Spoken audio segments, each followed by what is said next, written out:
Welcome into the Cam and Strick Podcast, episode number 292. Fueled by First Farm, baby. Yank. Right there, baby. Freedom rings right there. Screaming freedom, I should say. Dude, get your fingers off of it so they can see it. There My big old hands right there. It's going to be damn good. They can look so going. tiny in those. Happy Memorial Day to all you guys, man. Seriously. Yeah. You know, if you live out by me and a lot of people in the military and It's guys. everywhere, Cam. It's not just by. No, by you. I get that. Yeah. But I think we celebrate it more out where I live. I don't a little think bit. so. Yeah, compared to, for sure. No, I wouldn't say that's the case. I'm going to say it no matter what. I do. I think we have all kinds of celebrations going on and stuff like that. So real quick, I want to give out a shout out to the toughest guy ever to come out of Eureka, Missouri. And it ain't me. I'll tell you that right now. And the most popular guy. It's not me. It's Riley Baker. Passed away in 2005. Went over to Iraq. Me and him grew up together. He used to beat the shit out of me. Same grade and all that stuff. And he was a wrestling champ, state champion, all that stuff. Had so much stuff going for him. And he went overseas and fought in Iraq and kicked a door down, IED. Got him in 05. Man. So a little shot. We're off the bat. No big deal. All good, baby. Right here. Let's go. Let's go, Andy. Damn. Waiting for Andy in a parking lot. Just waiting. He lives 2 minutes away. I'm just like, fuck, I'm here, man. Let's go. Well, I'll be there in a second. Like, let's go. It's Memorial Day. Let's go. People are waiting on us. Let me tell people how it goes. So I wake up to a text from Cam today. 10:30? I say yes. So I call him at 10, make sure he's left his house. Right here. He's here already. Yes, what I do. I'm like, dude. That's what you do. He's like, come on. I'm like, you said 10:30. You live 2 minutes away. Let's go. Yeah, so Let's go. I had a few Hall of Famers baby. I had to call, and I had some other stuff. You got to get your opinion down. I get that. Yeah, and I was reading some things. Get it down. I was, doing my research. Listen, I'm glad you bring up that story about Riley Baker. Yeah, you know what I'm talking about, right? Well, no, I do know. Well, no, I do know because you brought this up before. All right. And so I read about it every before. Memorial Day I will. But I don't even have you in the top 5 of toughest players out of Eureka. Yeah, Daddy Padre in there. No, there were some badass dudes where I went. Emmett Staples. Okay, he was a running back. So back when I was playing football, Cam, he was so big that our offensive line coach, very talented coach, he would go out and practice when it was Eureka week in full gear, so we could practice tackling Staples. Hey, so anyway, Memorial Day weekend. Let me tell you, we know what sucks especially in Missouri, and I got to give you guys a shout out. You set these trips up to go down to Lake of the Ozarks. You set these trips up to go you rent out the cabin with 8 guys, or, you're a young kid, you're 21, 22, you want to get away. You rent a boat out on a Saturday, and then you just get crapped on by rain and hardcore thunderstorms. So you guys are sitting in your little cabins over the weekend, man. We got shit on in Missouri so bad. We had hardcore storms coming through. Andy's texting me like, what do I do? I'm like, you're okay. There's going to be hardcore winds coming your way. Maybe your tree's going to fall down. But you know how it is, Andy. Like, you get together, like Memorial Day weekend, we have the extra day off. Let's all get together. Let's rent this cabin out. And all of a sudden you get down there and it rains the whole time. Thunderstorm. You can't even go down the dock. Yeah. You're sitting in there with 10 swinging dicks. You're just crushing booze. You're drinking more because it rained. Yeah. All you want to do is get on the boat. So I feel bad for it. Sometimes those are the best weekends too, man. Yeah, you want to be on the boat, Andy. No, I understand that. I know you don't care about boats, but that's the only reason why you go down there, Right, to get on the boat. Yeah, so I kind of felt bad. Just when you're a young kid and you go down, you're like, yeah, we're gonna have a good time, and then it rains. Your mom and dad are like, let's play cards. Cam, in case you didn't know, it's like that anywhere you go.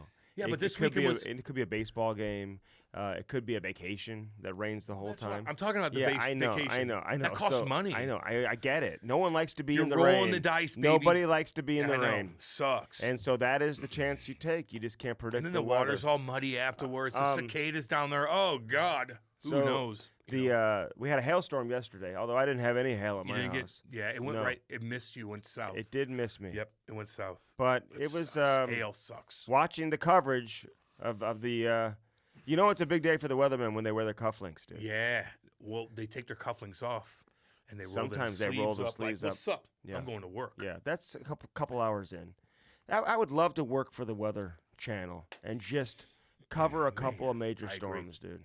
I agree with you. You know what I mean? Because people were complaining because I think the Pocono 600 was racing on yesterday on Indianapolis Sunday. 500. That too. There's a 600 and a There's 500. There's a Poconos on the same day as the Indy 500? There was a guy, there's a racer that raced in the Indianapolis 500, then took his chopper over to the 600. I think it's in Florida, and just made it. He ran 2 races in one day. It's pretty cool. Unnecessary. Well, no, it isn't necessary. No, I wouldn't do that. You don't know what the fuck. How they get his car there? It's already there. Cars? No, the Indy car is different than a NASCAR car. Is it more like a stock car? Oh, yeah, it's completely different, Andy. It's a NASCAR. Oh, so the Poconos is NASCAR. Yeah, so he did double dip. Think about that. Yeah, it's like playing in like the best. I don't know. It's like Deion Sanders playing in a football game and then a World Series game at night. There it is, Andy. Yeah. Because that has happened before. Because I couldn't compare maybe the best rugby team in Europe and then the NFL here, and they did both in one day. That's pretty cool. That would be. Although they went overseas, this was all in the United States, but that's pretty cool. Yeah. Would you like to be a race car driver? Hell yeah, dude. That's a good question. But you drive slow, dude. You drive very slow. I drive like a 75-year-old Where'd you get your hat? You like this? My daddy got it for me. Oh, did he? Yeah. That was nice. Yeah. Where did he get it? He He brought it over like for the holiday weekend, or he gave it to you this year, last year, the year before? I had this hat for a little bit. I've worn it on here before, but I think I just took it from his house when I was going over there. Oh, but he gave it to you. Well, I walk up like, where'd you get this thing? I give him clothes left and right. That's all I do is give him clothes and stuff like that. So I'm like, give me this goddamn thing. I'm gonna wear it on the camera. Yeah. So that's what I did. Okay, good. That's nice. Yeah. Looks like a company like American Airlines, America felt bad. Packaging. I know so many people like that went to the lake this weekend, and I'm like, what are they doing today? The storms just kept coming through. They got rocked down there pretty good. And then what's funny, when it's so packed down to Lake the Ozarks, I'm telling you, this fucking lake, and I know you guys aren't from around here, it is so congested. It's like the ocean. So when there's a glimpse of decent weather, everybody rushes down their dock, put the boat in. Then they all rush out to the main channel, and it's chaos out there. Everybody's like, ba-bam, ba-bam. Sounds awesome. No, it's not good when it rains, man. Actually, you know what, Andy, you're right. It's not good going down there on Memorial Day weekend or 4th of July. We were invited. We're like, no, let's go like on a Thursday, Friday, Saturday in the middle of July. Yeah. Not July 4th. When nobody's there. No one's there. I like to go anywhere when there's not a lot of people. That's all I want, Andy. That's all I want. I can't be around that many people. Yeah. I mean, obviously it's a heavy, very popular party weekend because there's for all the Canadians out there who don't know, it's like an off day today. Yes. No work, no school. No work, but we're grinding it. We're doing our thing to get this out for you guys. But yeah, like today's more of a chill. Everybody comes back from the weekend on this day where you got to go back to work on Tuesday and you're like, oh, sunburned as hell. But anyway, sunburned. Oh sunburned. God. If I get sunburned like that, I'm like this, like, help me, help. Like, oh, it's god awful.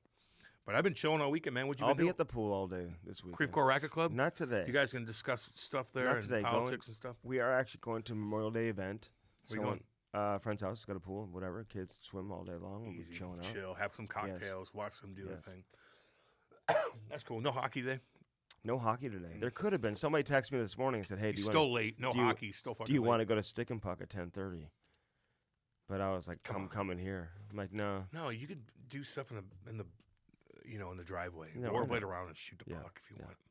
You could always have to be on a stick and puck, and you don't always have to ice skate and go to the rink. Sometimes it's nice to do something outside, man. Go rollerblade. I agree with you. I agree with you. Just be outside. Be outside. You don't need to be the Sometimes goddamn it's rink nice every to go second. throw the football. Yes. Go play a different sport. Play go play baseball outside. Go play frisbee golf with them at a cool little park. That's kind of cool. Dude, that's one of my favorite sports. You like doing that? I love frisbee golf. Do you know that in Flagstaff, where I went to college, they have the Frisbee Golf International World Championships? That's cool. So, like, people come from all over the world. You act like it's not a big deal. This is a hot broads there. Dude, it's a big deal. It's kind of like when you're in Ouray, Colorado. Is it like Monaco? Like you're in Monaco right now? The cool people listening will know what I'm talking about when you're in Ouray, Colorado. It's one of the most beautiful, crazy rock formation. Yeah, I know what you're talking about. Mountain landscape you'll ever see. Yes. And they have the ice climbing competitions. Ooh. And so people come from all over the world, dude, and you go there and you hang out and you see this ice climbing competition. They got the spike shoes and the ropes and all that, and they're climbing up the mountains, dude. Yeah, that are covered in ice. Yeah, I get that. There's a lot of different ways to compete nowadays. Well, you could do a lot of things in Colorado. There's a lot of active things you could do. I mean, everybody's outside in Colorado and Denver and whatnot, man. Yeah, you got a bunch of hippies and stuff like that. Don't get me wrong. I think a bunch of homeless people, and it's very expensive. I don't think there's a lot of homeless. Yeah, there is. Trust me. No, No. trust me. No, Where I do do you my see homework 'em? on this stuff, dude? There's a lot of homeless people in Denver. Yes, there are. I'm sure they there's migrate, and some, I'm just yeah, telling you, yeah. compared to other cities, there's a lot of homeless people. It's all good. Denver's beautiful. Very, very expensive. It's very It's expensive. become one of the Whoa, more expensive baby. cities Yes. in America. It's unbelievable. Yeah. But it's beautiful. You have everything. There's a lot of people that are outdoorsy there, man. They go hiking, they ski, they do Oh, yeah. this. Very It's active. cool. I love it. But then again, not everybody is either. Yeah. Like, I have friends who live in Denver, and like, you meet other people there or neighbors of theirs and whatever, and whenever we're in Denver or whatever, we're always stopping there to eventually head up to the mountains. And there are people who you meet there who just never go up to the mountains ever. They just don't. Did you see that Russian? I don't know how recent it was, but I was just reading the story. He's a stunt guy, and he climbed a 9-story building and then took a selfie and fell and died. I saw the kid. Yeah. I saw the picture. He's kind of leaning on. Like, it happens all the time. I'm seeing more of these stories. People jumping out of planes. The parachute isn't working. Yeah. And that No, why are people risking their lives? With because this type of YouTube. The exact same thing that we're talking about make right now. money The on people that? we're looking at right now, we're making money off YouTube. They make money off YouTube. A guy stole a plane and acted like the plane was going down in the middle of, I think, New Mexico in the mountains. And he's like, the plane's going down. He's filming himself, a YouTuber. He jumps out, lets the plane go down, crashes in the middle of nowhere. Could have killed people, got debris everywhere, you got trash everywhere. He lied to the people and said the plane was going down, and it wasn't. It was a YouTube stunt. And he's arrested right now. But it did go down. He forced it down, Andy. He knew what he was doing? Yes, he acted like something was going down. He's pressing all these different buttons and stuff like that. No, he could have controlled it. He did it on purpose. That's on YouTube? Yeah. He's in jail now, dude. You can't do that shit. When did that happen? About a year ago. And he's been in jail for the last year. Yeah, fucking How long will he? He'll get years, dude, for that. Yeah, they gotta go. They gotta go in the hike. Do you into think this if you were to ring. ask him right now if it was worth it, what do you think? What do you think he says? Because YouTube didn't pay him his money for that. Because it was illegal. Exactly. Yeah. So I'm answering your question. Why are people doing crazy stuff? That's exactly why. Because he can probably monetize got it. millions of views. They can monetize it. Yes. But I will say this about YouTube, and I could be wrong about it. I think just because you get one video that has millions and millions of views, I don't think you're making that much money off it. Yeah, you are. Yeah, you are. If we go down, I watch I go on Watch Mojo, a Canadian company on YouTube. They do a top 10 list of everything, top 20 list, top 10, whatever. They did a top 20 list of all these YouTube in 2006 and 7 when YouTube started getting going. All these people, all these things that blew up. Like the guy that goes, Maya he, Maya ho, that Numa song, and he's just like a tubby guy in his office, and he sings it. That blew up to like 150 million views. He's still getting paid for that, dude. He keeps cycling over. The clip of, the leprechaun in the hood, that one guy saying, now he's not getting paid because he didn't post that. But there's other guys. So the guy who posted that's getting paid? Yeah, man, big time. Do you think he could sue for some royalties or No. for some money, the leprechaun? No, the leprechaun was a news story when they went to the hood. And it was like, I remember that. And the guy's like, man, that fucking leprechauns and they didn't make money off that, but that was one of the most streaming views. But the guys that do it in their basement, there's one kid that remember coming up in your house. Remember, and they made a rap out of it. No, trying to rob everybody. Yes, Antoine Dotson, Andy. Antoine Dotson. I can give you a shout out, dude. That was 2010. Now coming in your window and climbing your window, hide your wife, hide your kids, hide your wife. So hide your wife, hide your kids, because they're coming, they're raping everybody.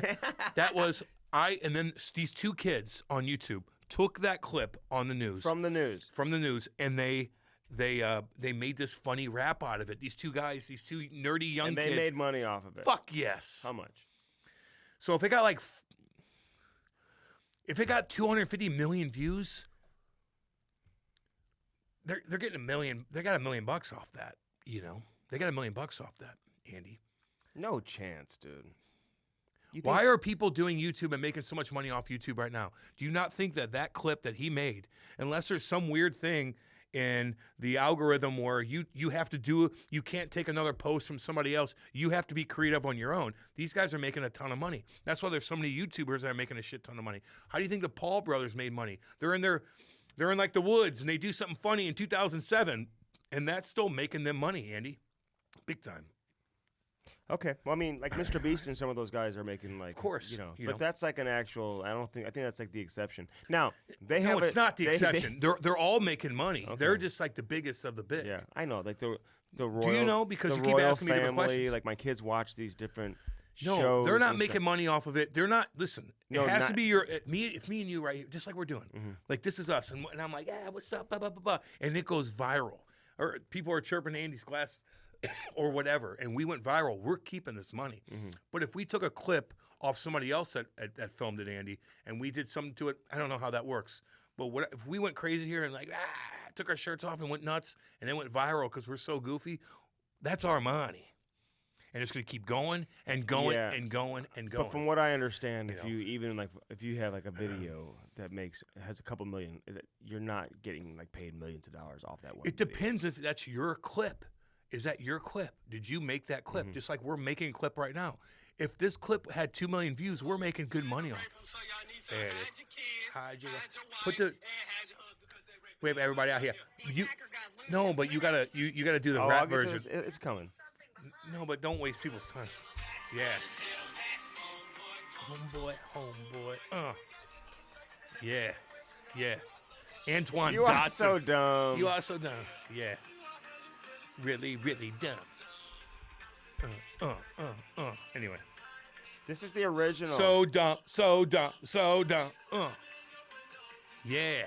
Which is a terrible story, by the way, because some dude climbed in his sister's window and like tried to rape her, which did is he really not do good. that? Yeah, dude. It's in This the only hood, has baby. 12.3, thousand- Andy, they got recycled and recycled. 132,000 likes. Andy, they got recycled and recycled and recycled. That's probably a different clip from You don't the think original. this is the original guy? Nah. No, it's the original guy. It's just like the clips get recycled. You I know what see. mean? Yeah. Yeah, he's making money. I don't know if he's making – those two guys are making money off that because they took that clip and made their own Yeah. out of it. You know what I mean? Yeah. So, anyway, pretty cool That's stuff. interesting. You know what the coolest thing ever is? If you had a shit ton of money, you go to these that race in Monaco. Monaco's the most wealthy place, little fucking Been wealthy. there. Have you? Yes. And Really? We were in Now I'll listen to we you. were in Monaco. You would go to Monaco. You were the poorest motherfucker there. My honeymoon. Oh, really? Yeah. It's the only time would you pick Laura there? and I, So we didn't funny. really get in a fight, but it was like as close to it. Why? Because she's like, you don't make enough money as everybody No, else. because she was loving it, dude.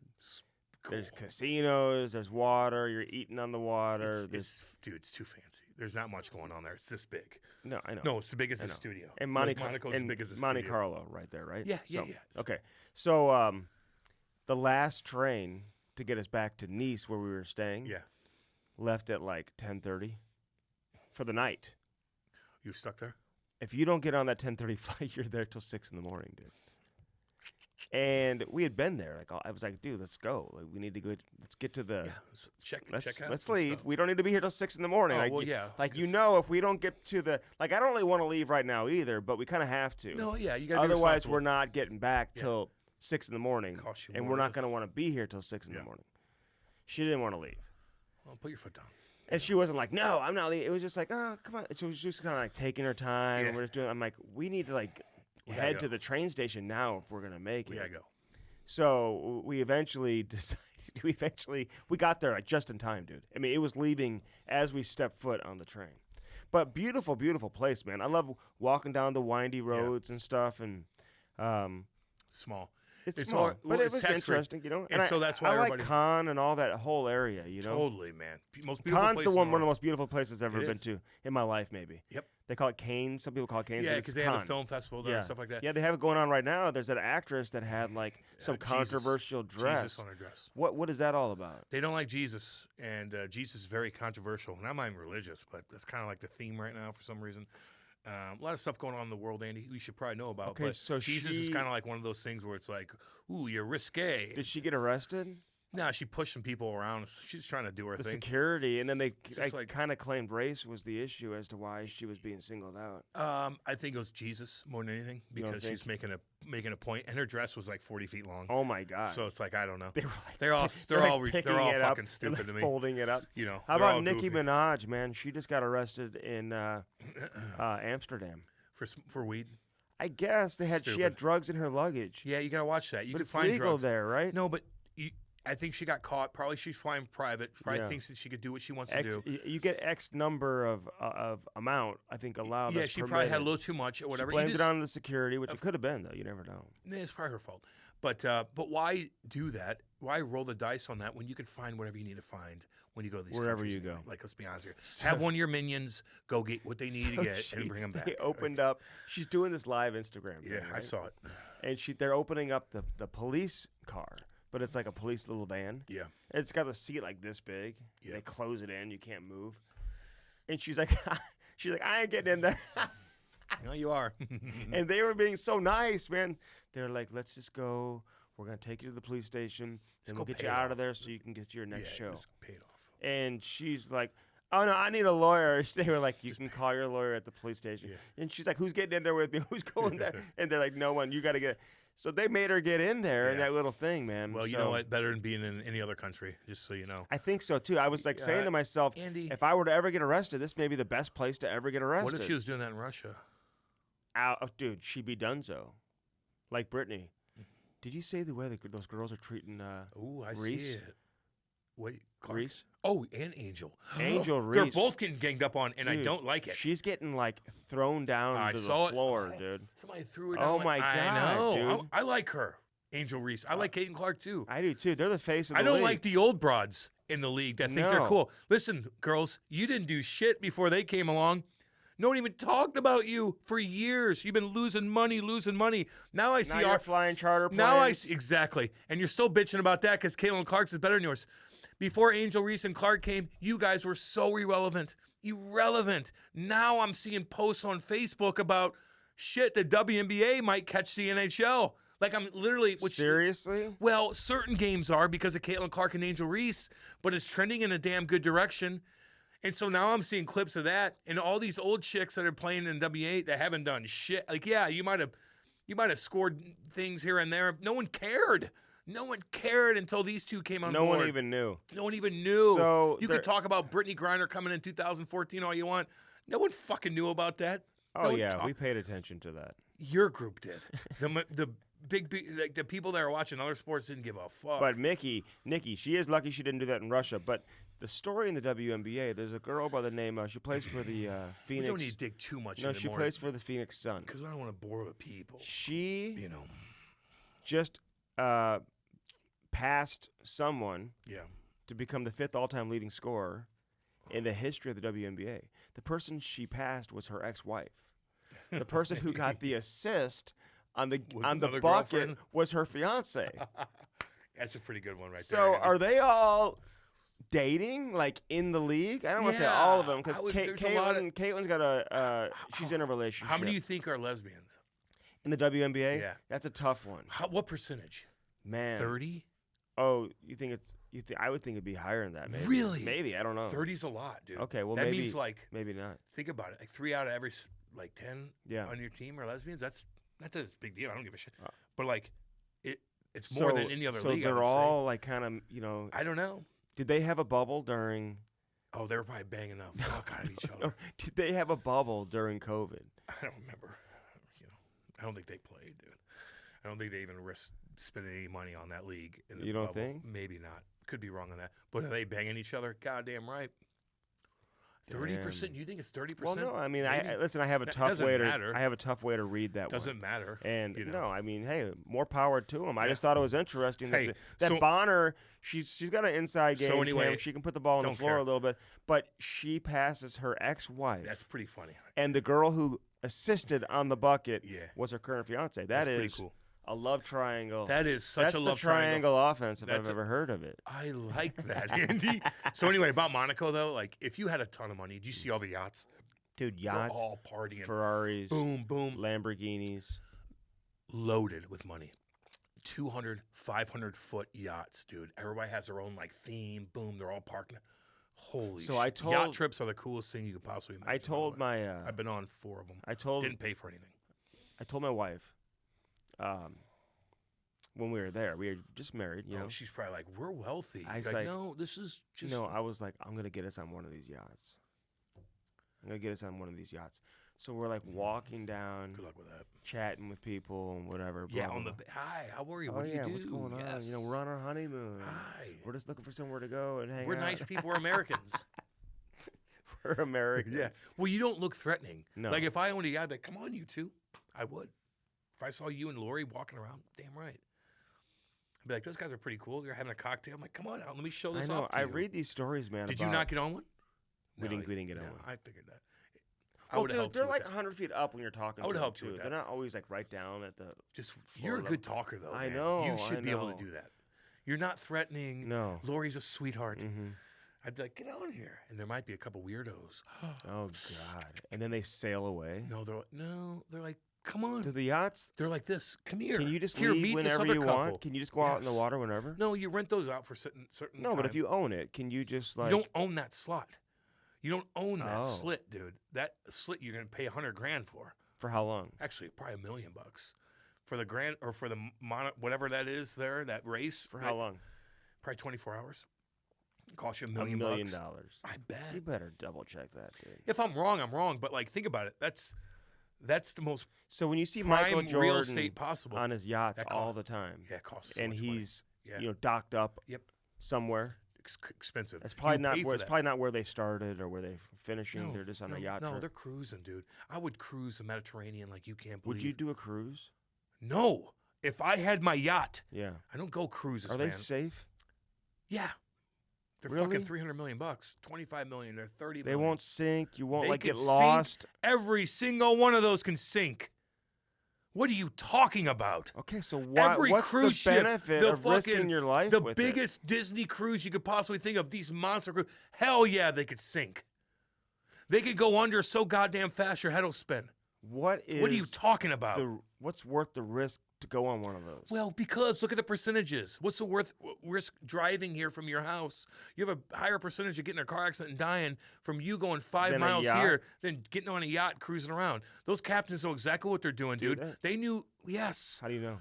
because the millionaire, billionaire owners are hiring the captains. Do you get that? Mhm. It's like my buddy when we go on these trips. Right, You rent his out the pilot. yacht, and he's like, this is my pilot that's flying us down on the private jet, and this is my captain that we hire for different boats. Mm-hmm. Yes.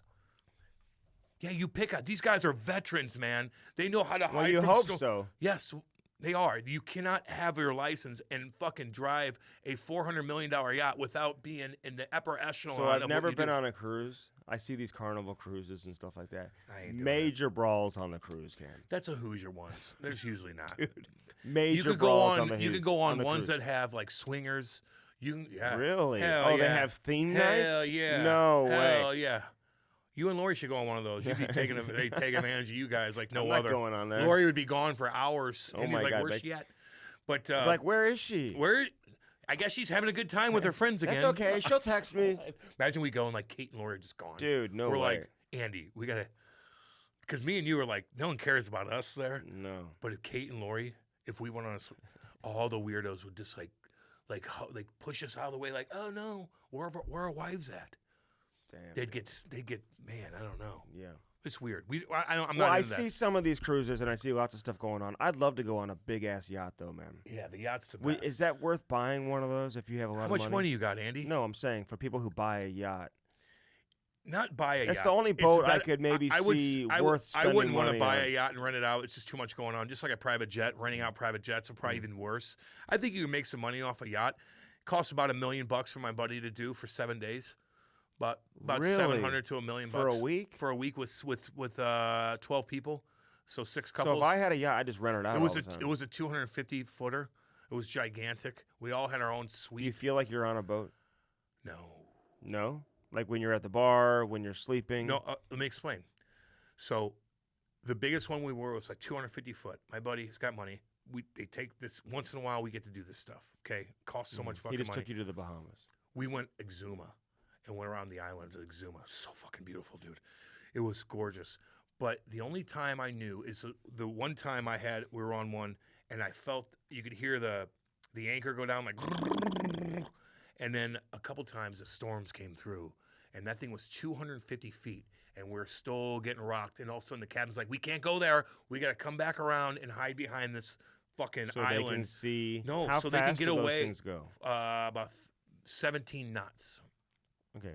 What is that? 8 miles per hour. 20 miles an hour. Really? Dude, that is so slow. Jesus. The thing's 250 foot. That's my allergies, dude. in water. That's faster than you think. 20 Is miles an hour in water is way faster than you think. Really? Yep. Yes, it is. So anyway, if you're a big dog, man, you go to goddamn Monaco. You know what I mean? Oh, I saw a video, by the way, dudes. You know how I love my boy Conor McGregor. He's got a yacht. Fucking, he's got a yacht and a $4 million boat, a Ferrari, How much Lamborghini money? How boat. much money did he make? He's got about $1 billion. Really? He's almost a billionaire. I'll look that up. Go ahead right now. Well, prove to everybody. I bet he's got $780 million to his name. I bet he's got $1 billion. Anyway, God dang it. Conor is fighting Michael Chandler, who lives out by me, dude, who is a badass. He lives by you. Yes, he's out in from House St. Springs. Louis? He's on House Springs, man. Get up in the get your head into this. Okay, go ahead. Get your game Dude, on. I'm the one that goes to UFC fights. Get your game on. I'm the one that goes to Then, UFC like, fights. come on, get your game Okay. on. Get your game. Anyway, so Michael Chandler, who is a shit kicker, disciplined, religious, works out every single day. I saw a video of Conor McGregor. They're couple weeks out from this fight, dude. Couple weeks out. You think Michael Chandler's touching alcohol right now, doing anything he doesn't want to do?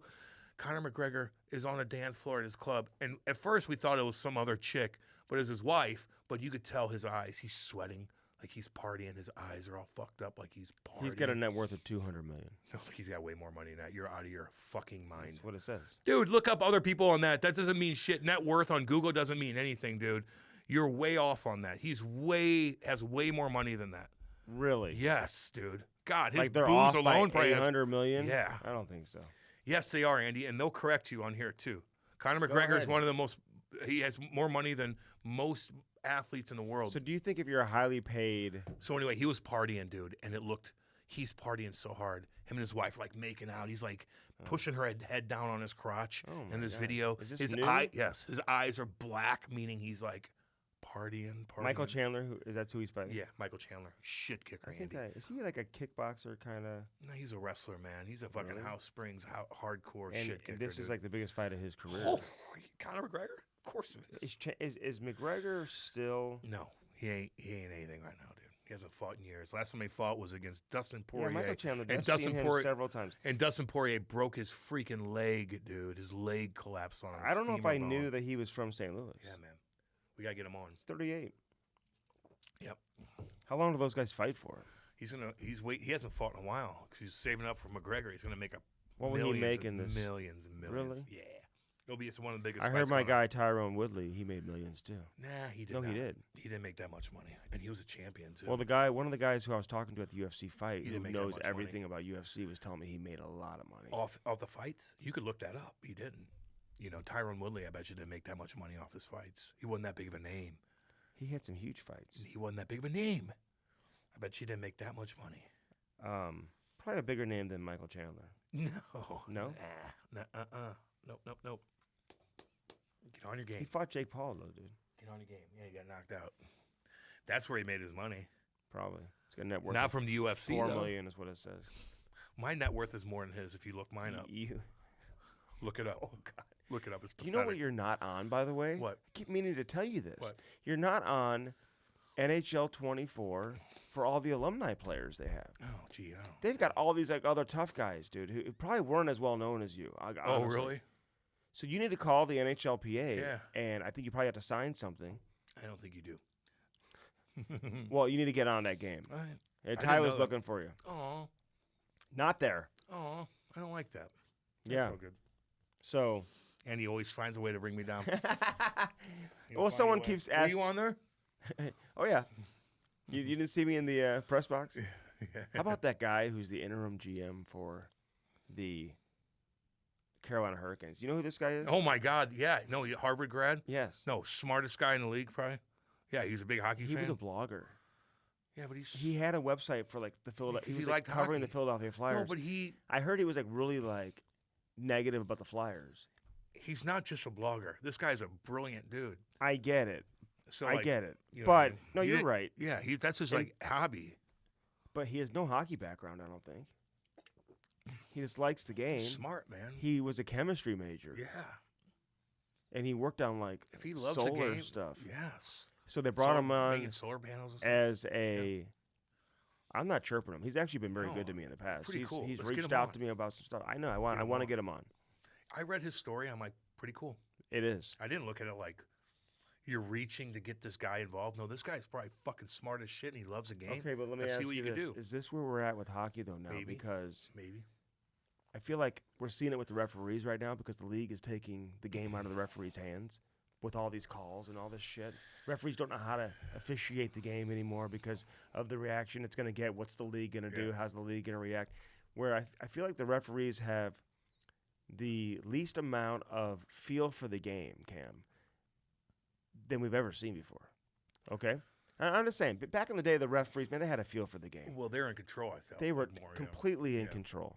And I'm not even into complaining about the officials. I think it's embarrassing the way the Edmonton Oilers are just complaining, the way their inexperienced head coach, who I like a lot, who's gotten them to the conference final and saved their season, is coming out complaining about the officiating. And now, when you do that as the head coach, what happens? And it gets all the players feeding into that. And now McDavid's talking about the officiating. We're not getting calls. You got Ekholm talking about we're not getting calls. It's like you guys accomplished what you needed to accomplish in the first two games. I'd calm down.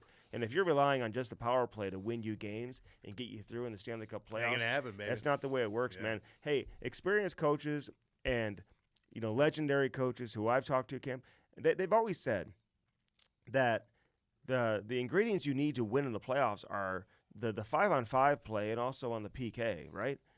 If you're relying just on your power play, I had one guy say to me, if you're relying just on your power play to win games, that means you don't trust your players 5-on-5. Like, so I don't understand why they're complaining about it. I'd rather see a game with very few calls. I don't want to see Edmonton just get through by winning, 4-1 and going, 3 for 4 or 4 for 5 on the power play. I don't need to see that. I want to see them score 5-on-5. I don't want to see a ton of penalties. So just play the game. Don't complain about the officiating, man. It's just so easy. That's all we do. So my point is, I feel like the referees, the feel for the game maybe has been decreased a little bit over the years. And I feel like maybe even in the hockey front office, I think the feel for the game has been, slanted heavily more, Cam. I think we'd all agree on the analytics side. And, by doing that, you probably lose a little bit of the old school feel for the game too. So I'm all about progression and moving forward, but I think there's got to be a balance there. Well, I think that the refs have problems with goal interference and possibly elbows more than anything. The hits and the goal interference, I think they're just lost. But everything else, like a trip's a trip. But am I wrong like for a slash to the slash to hands? I think they're pretty good on that part. But the goal interference is where they lose everybody. And then but they're not making that call. And some of that's part of it. That's the situation room in Well, they're still Toronto. making the initial call. No, I said the league's taking the feel for the game away from the referees. Well, sometimes we're like, is it there? We're like, God, that's got to be a goal. No, it's not. Oh, that should never be a goal. Oh, it is. So that's a confusion on my part. Everything else, like a trip, that's trip. Okay, you hooked him, that's a hook. The hits, though, what Jacob Trouba did the other day. Like, I like Jacob Trouba, man. He just won the Marc Messier Award. He goes on, literally, he's leading with his elbow. Leading the whole time. No shoulder in process. Nothing. Just right to the jaw. He may have grazed the shoulder first. Right in the jaw. If you really slow it down. I think referees should always have to look at these replays in full speed anyway. He was literally leaning out. Because when you just slow it down to a nanosecond, whatever, it's easy to be like, oh, yeah, well, he clipped him here before he made contact. But, just watch it in full speed. But, listen, I have a little bit of a different opinion on this Jacob Trouba elbow. I mean, I will say when I watched it live and then saw the replay, I thought for sure they were going to give him a 5-minute major. Oh, yeah. I didn't think there was any chance they weren't going to. Just gave him a 2. But I also said to myself, like every time we see a hit like that, we don't need to be screaming for suspensions and guys to be kicked out of the game. You know what I'm saying? Like, there is such thing as a minor penalty and an elbowing penalty. And it's okay sometimes if you just give a guy a penalty. It's an elbow. It's an elbowing penalty. You know what I'm saying? Like, and yeah, it wasn't great, and the optics aren't great when you look at it. And they could have given him the 5-minute major, and I wouldn't have had any way to really argue with it. But I'm not into just kicking everybody out of the game, Cam. No one wants to kick everybody out of the game. No one wants to see some of these superstars get kicked out of the game. That was an elbow to the head. And if that would have happened in a game, 7-under game with tie, you would have lost your goddamn mind. In a what? 7-under game or an 8-under game with tie. Maybe. You would have lost. Sticking his elbow out? Yeah, he would have lost your mind, Andy. It's all good. Like, that's an elbow, dude. Mhm. It's all. But, you it's know- what it is. Like, you're defending that. I'm not defending it. Well, you're saying What no I'm one says kick everybody out of the game. No one wants that. But like when you elbow a guy right in the jaw and he goes down and hits his face off the ice. Listen, you probably could have booted him. it was an yeah, you probably could have, but Just then he's telling getting you. suspended probably and all Maybe this- not. and he might get suspended Maybe not. anyway. I know. Maybe not. Maybe just get him out of the game and let him play another game, the next game. But that was an elbow. Mm-hmm. You know. I can't. right? It was an elbow, so What are you talking? give him an elbowing penalty. Who's saying kick everybody out of the game? The nerds. Don't listen to them. Everyone wants. That's a 5-minute major. my He's buddy- out of the not the game, people I'm dude. He gets following. a 5-minute. He's out. People are like, that's borderline. You did elbow. I didn't see too much chaos. I had no on that. problem with the 5-on-3. Listen, I know Kevin BX had brought this up, and so What'd he I say? don't want people to. Well, he didn't have a problem with it. He thought he hit the shoulder first too, but and I you know love and him, he though. played the position. PK Love him. Subban played the position. I He heard what felt he like said it was too, an yeah. automatic 5 minutes. So listen, everyone's gonna agree to disagree here, but I agree with what Kevin BX has said because I said the same thing, and I don't even think I understood the rule. To be honest, there's very few rules where I'm like, wow, I gotta look that up. And like, really? Yeah. But it's like Trouba got 2 penalties on the play, and it's Yeah, still a 5-on-4 trip. power play. I'm like, why isn't that a 5-on-3? Like, shouldn't that be That's a a good point. 5-on-3? Good point. Like, how do you get 2 It's penalties? a good point. And if it was 2 different players, then it's a 5-on-3. But the same player gets a penalty before the opposing team touches the puck and the play dies, and now he gets a second penalty, and it's a 5-on-4, and he just sits in the box for 4 minutes. Damn good point. That's a stupid rule. I Like somebody, completely that's agree not with one you. of those rules where they discuss it and they're like, okay, no, let's just say it's a 5-on-4. They completely forgot to even look into this. It's like they didn't even think this was even a possibility. I No agree one with ever you. discussed it. I know. That's a 5-on-3 all day long. All How is day that? long. Come You trip on. a guy that has a scoring chance and you elbow And then a you guy that elbow is- him? Hell, that could have been a 5-on-3 for a So long who cares? time. He's in the box for 4 minutes, but it's only a 5-on-4. I mean, you got to kill off 4 minutes, but It's a 5-on-3. What about some girl online? That's a great point, Mandy, by the way. The beginning part of everybody's kicking everybody out for stuff. No one wants that, dude. Nobody. everyone. What real person that you know wants to see that? No, kind of but shit? here's how I feel. I feel like everyone's screaming for the referees to come to the rescue all the time. They're not, dude. What do you think of Edmonton I'd rather them complaining not about come. the calls? They look foolish doing that. Yeah. That always bites you in the ass when you do that. Man. Why do you do Just that? shut the fuck up. Shut up. You're in a good spot. So when you're the coach and you come out and say that, what does Shut that the do? fuck up. That gives the players the green light to, now we're going to complain. So that's where our focus Everybody's is at. If I'm bitching. Dallas, I'm like, let's keep playing these kids hard, Jamie man. Benn's going to catch somebody too, and they're going to bitch about that. Then it's going to be this bitch and bit. Everybody's complaining. McDavid's throwing his stick. Draisaitl's doing his thing. Dallas isn't getting a ton of power plays, so it's not No. like it's completely, one-sided. I think both teams had 2 power plays, right, in the game. I know one for Rangers Edmonton either. came, at least in game 2. I think it was with a minute and a half left to go in the game. Yeah. They were down by a couple of goals, but still, man. I mean, come Quit on. bitching. It doesn't help anything. They know, man, what's going on. They know what's going on, but you keep bitching at them. Everybody's doing it. Your superstars are doing it. Now the fourth liners are doing it. Now your coach is doing it. Your new coach is There doing was a it. too many men on the ice penalty. I think Dallas got a too many men on the ice. It's So, just, it is. there's a lot going on. So some girl goes, and she got bashed, and I'm kind of like, what about at the end of the game when it's going in overtime, or I guess it would be a regular season game, which doesn't really matter right now. But like at the end of the game, there's 5 seconds to go, and you just haul somebody down up by 1. There's 4 seconds to go. You get a penalty, but there's 2 seconds left. Should they tack on an extra 2 minutes or whatever the rest No. of the time is? I don't mind that. People are bashing them. I don't Wow, how know. can you Could grab you a guy imagine and if throw it him was a down? bad call and they tacked on 2 minutes? Well, don't make it a bad call. There's a lot of times where the So- last 5 seconds of the game, you grab the guy's right in front, you grab him Yeah. like this, and you throw him So- down. No, that should be an extra 2. So I'm like, years okay. ago, not that long ago, but Yeah. coaching USA national championships, national championship game, Yeah. AAA Blues, Scott Sanderson, the head coach, and we were up in the game. This is a Tier 1 national championship, huge game, man. Mhm. And the other team, I think the Albany, it was a team from like Albany or something like that. I forgot the name of the team we played against. One of these It doesn't matter. tournament teams. Does not matter. But anyway, they tied it up with like 8 seconds left to go in the game. We were winning the game. They tied it up, going to overtime. But with 8 seconds to go in the game, it was like a defensive zone faceoff for us with like 15 seconds.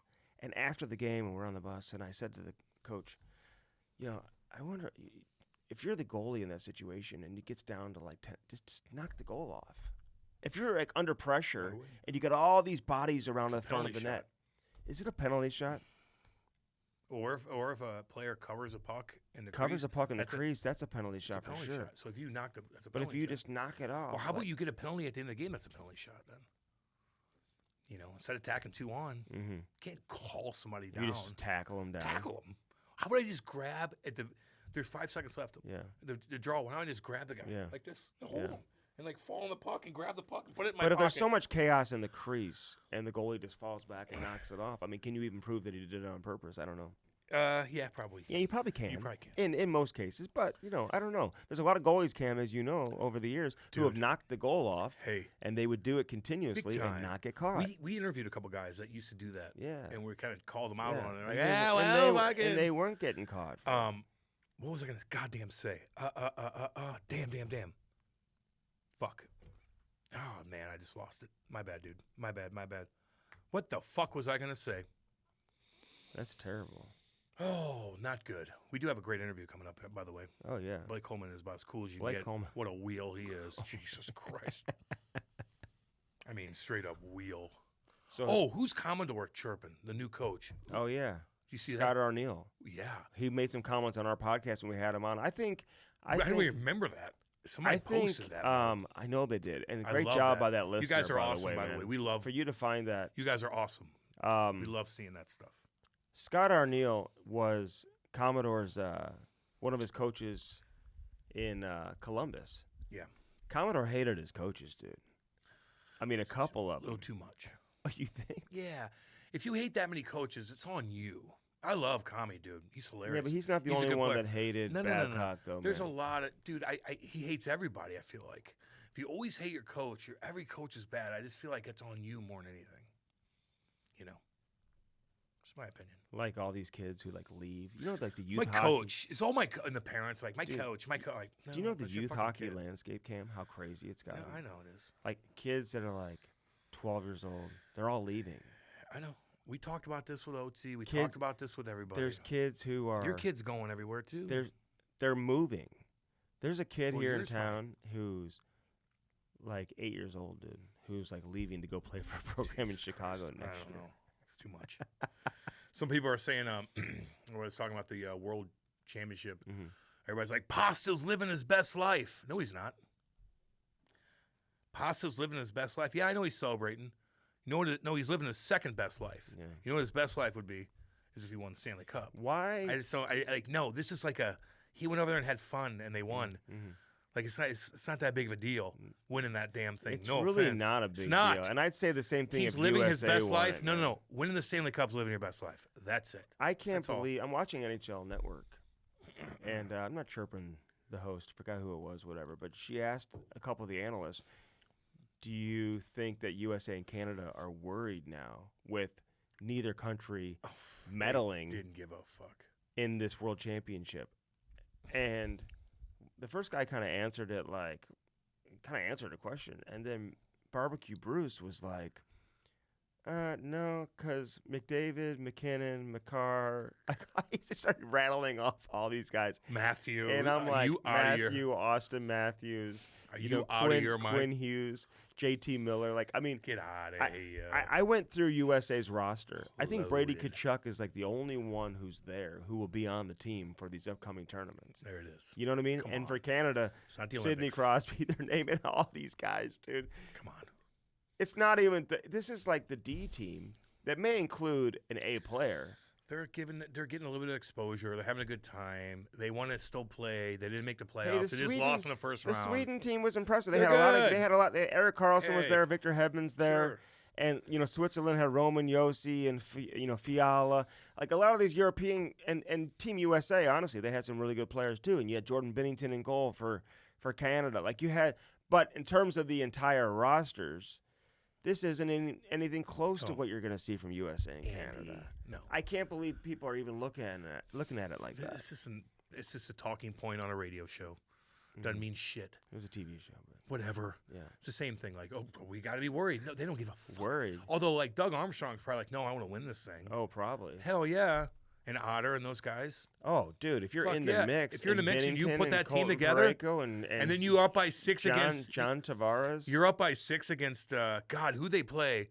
Canada was playing. Yeah, I know. Who was it? Early in the Who tournament. was that? Was it Swiss? No. Where they've never had two. And that Swiss came back and tied it with a minute to go. I don't think it was Swiss.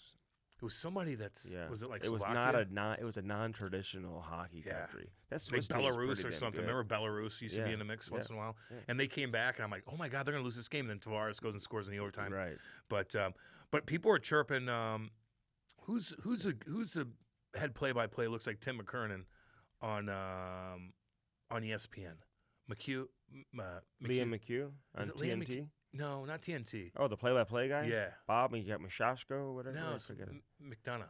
Oh, yes, Will McDonough or whatever. Bashing him, dude. Are they? Because they're playing these clips of Doc Emmerich, who I got to enjoy with the Devils, who's a Devils player, who's the best of the best. We had him on here. Doc was fucking awesome. Yeah. And they show these clips of Doc and these big time, like in a conference final or Zach Parise scores when I was on that team, and he's like, "Hey, Scott!" and they're going crazy, and then the Rangers scored, and he's going crazy, and they clip off. They call it McDonough when Lafreniere goes all the way down and does his thing and goes backhand shelf. He had 2 unbelievable goals, and just his He's kind of He quiet. just was Not a kinda whole lot of like- emotion. like just bashing him about it. I'm like, damn, man. I don't know. Listen, I think he like, calls. get into it. I think he calls a pretty good Does game. he? You think? Okay, that's why I'm asking you. I know some. trust you I on that. know some people in the industry are even critical of his calls. Okay, I'm just asking Not you. his calls, you know. but his play-by-play style and whatever. And I don't know him at all. I don't know. You know what I'm saying? I don't know him at all. But They're chirping pretty good. he's not the best. But I think he's Just I want a little bit more. He's fine. It's no big A deal. little more A little excitement. more, baby. This is a big time. Lafreniere, But he's it's got to going be. in. It's got to be It's natural. got to be organic. It's got to be organic. They've got some guys who are doing play-by-play that are just like spazzing out the whole time. I don't need that, right? I don't need the spaz guy either. So you got to Who are find you out. talking about?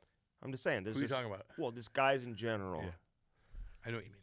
Okay, guys in general who are just flipping out, freaking out. I'm trying to watch the game. I take my eyes away from the screen for 1 second. I think I'm missing something all the time. You're freaking me out. Well, I don't. You know? But I'd rather you be a little bit too much that way than that way. That's all. I'm just critiquing a little bit. I'm just Sometimes I reading just what want I'm to reading. watch the game. I think if you really listen to his call, like he's pretty on top of shit. Okay, that's why I asked you. You know what I mean? I trust you on that. But is the criticism warranted for his lack of enthusiasm on big time plays? I would say probably yes. You know what I'm saying? Yeah.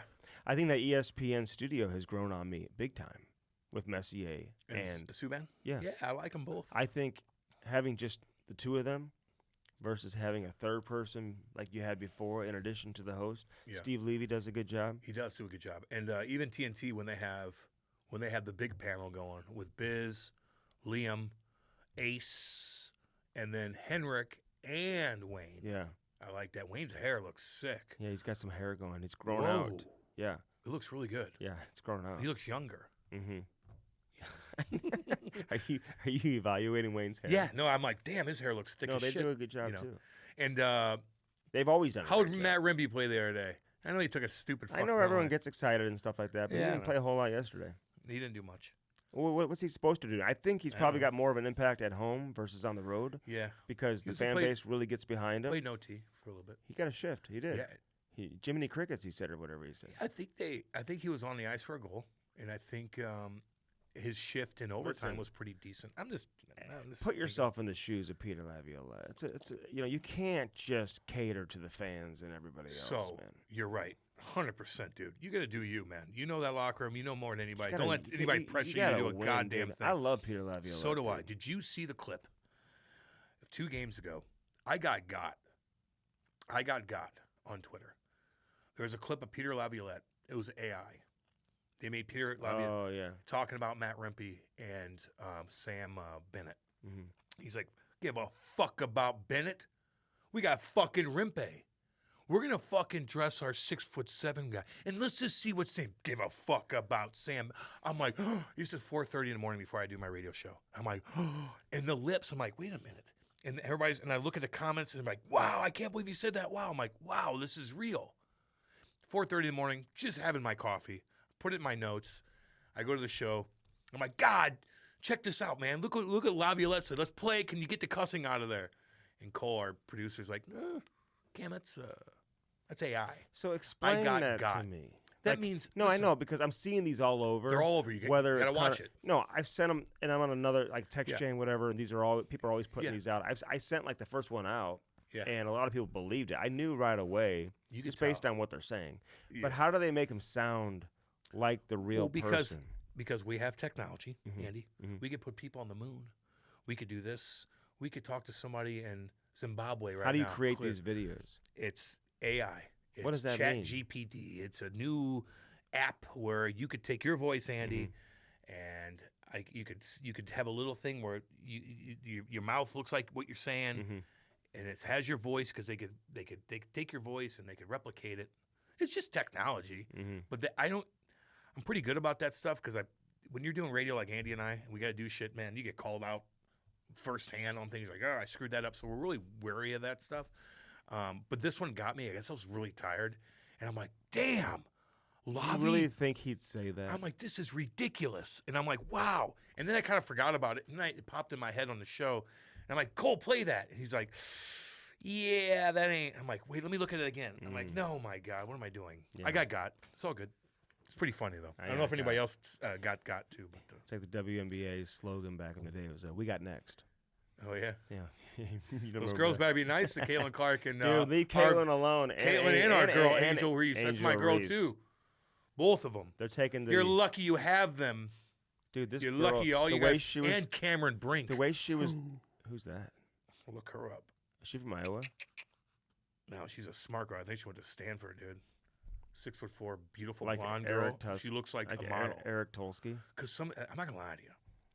Now they're kind of getting like, they're dressing skimpy, walking into the games. What's the other girl that just broke up with her boyfriend, who's goddamn beautiful? Who's that? Kind of dark skin. She's beautiful. I don't fucking know. That's Eric Tolsky. You seen him before? I've seen that. Yeah, Andy. we That's got not a it. woman. We're not talking about him right now. Just making Hey, sure. God, he's got that red hair. He looks like. He's got to shave that down. He a little looks bit. like he's very smart. You got to shave that red. If you got red hair and it's curly like that, you might as well shave that. Really? One. Yeah, just. a little. Oh, I don't think that's. fair to it's a good say. look. No, it's a good look. Oh, to shave it down? No, to have curly red hair that sticks up like It's a Poindexter. good look. Yeah, it's cool. Yeah, yeah. Like Jack Eichel, man. Yeah, he's got to shave his down too. Oh, no, he I mean, does let's not. be You honest think he does? God, yeah. I like Jack. He's another one that'll be on Team USA. God, who is that girl's name? I didn't even mention him. Man, Cameron Brink. Check her out. Beautiful. Where's she from? I think she went to Stanford, so she's smart. And she's too. a WNBA Straight player? up model, dude. 6'4", beautiful. She's a WNBA player? Yeah, Cameron Brink. Look I her up. mean, She's got I'll drafted. probably recognize She's her. got then. how dare you not Oh, know yeah, who she no, is? she's 6 How dare she's- you not know who she She's is? 6'4". Beautiful one. Went to Mountainside High School. Where'd she go to college? Stanford? Something like that? She may have just gone straight to the pros, dude. Maybe right. I don't fucking know. She plays for the LA Sparks. Of course she does. Yeah. So Is that a anyway. model size, 6'4"? Or is that too tall? Oh, God, that's too tall. She We played would at look goofy. Stanford. I told you. I just said How'd that. you know that? How do you not Now know you're that? into it. I'm How do getting you into the 'cause they're WNBA. good looking. It helps. Cameron Brink. Could you imagine if Caitlin Clark looked like Livy Dunn, how popular she would be? I don't know if she can get much more popular than she is. You think she could be There's more always popular? another level, for sure. She looked like Livy Dunn.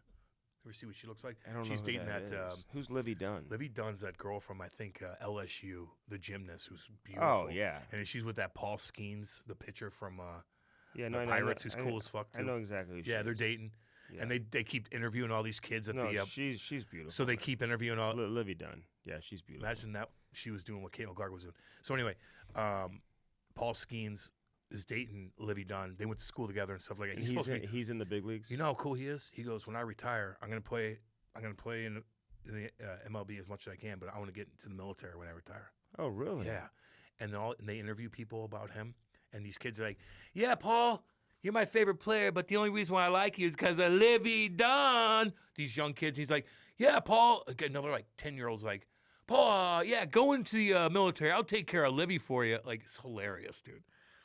pretty funny. He seems like a cool cat. Who does he play for? Pittsburgh, unfortunately.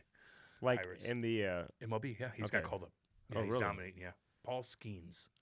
Yeah, I pretty don't cool. know why you're not on the video game, dude. By the way, I just gotta figure that out. Maybe. I bet you I am. You just bullshit No, me. no, you're not on there. I don't We know. need to make something happen. I didn't play long enough, I guess. Really? I don't know. How that I don't works. know how that works. Can 10 somebody, years not, is 10 years not enough? Can somebody let me know how to get Cam on the? Bring me down. I was in a good mood today, man. Memorial Day and all that stuff. Kate and I are going to have a good time today. What are you doing And today? Andy just has to find something. We're going to go down the lake, our good. little lake, and probably get our tan on. All right, who do you like the rest of the way here in the?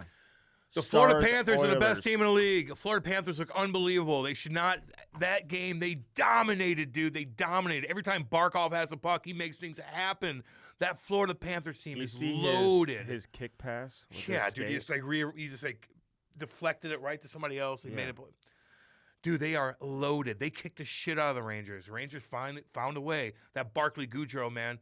Was that Trocheck that made the little sauce pass coming in the I zone? love that Trocheck. He's awesome, and he's cool as shit, too. Yeah, he is. He's really cool. Mhm. I remember Kreider was getting interviewed. They're asking about something. He broke a record, and Kreider's trying to I don't think about it. And Trocheck goes, yeah, he does. He thinks about it all the time. Something like the Yeah, record or whatever. Just he seems like He just brings that Italian like. he just seems like if we interviewed him, he'd talk to us like we were just shooting the shit, Yeah. having a beer with him. Mm-hmm. I like those kind of cats. Mhm. I like New York. I love their team. Shesterkin is on his game. Little guy. He ain't that big guy. He's a little guy. Mhm. He just looks like a kid. In They there. got to him for 4. They got to which him, is dude. rare. And then they're up by 2. And then the Panthers are like, no, we're coming back. And that little play where Trocheck comes through the there's like a 3-on-3, and he just sauced it perfect Mm-hmm. to Barkley Gaudreau, who was not drafted. You talking about the overtime winner? Overtime winner. Yeah, that's 2 Just games ago. Yeah. Was that 2 games Oh ago? no, that was their last game. See how you messed me No, up? that I'm was trying to no, break that was this 2 fucking... games ago. That was 2 games. They won yesterday. They won in overtime the previous game to tie up the series 1-1. That's 2 games ago. Whatever the Yeah, case so is. I'm just saying. Jesus You're Christ. throwing me back, Cam. Man, You're going like, back it's all, 2 games. It's all like, It's dude, all a blur. There's going to be another game before this comes out anyway, so we're just shooting the shit, Yeah, it was man. a sick That pass. was a sick pass, landed perfectly, top Yeah, shelf. Like, yeah, it is what it is. Yeah. But yeah, man, I like that. I like that series. Gaudreau's, he's a playoff player, man. That's why you pay those guys. He's done this his entire career, man. He's won 2 cups already in Tampa Bay. I remember when he was in San Jose, Cam. He scored some huge playoff goals for the San Jose Sharks. And look that up. He's been doing this his entire career. Some players just have a knack for coming through in the postseason. But his goal that he scored in Game 3, that little slap shot, that little one-time slap shot from the top of the circle. That's what I mean. Like That's how good NHL players are, man. Hey, Alexis Lafreniere, man. Let me just give this kid a shout out because we talked about him on the podcast over a year ago. Remember, I went on and been like, everyone's kind of too hard on this kid. He's got the ability, I remember you saying that. but they want the instant gratification. Yep. They expect these kids to come in at 18, 19 and just be automatic, putting up crazy numbers when you're the first overall pick, and how much pressure there is on these kids that are drafted first overall. Mm-hmm. But it's like I'm looking at the roster that he walked into with the New York Rangers. It wasn't your typical roster that you play on when you're the first overall pick.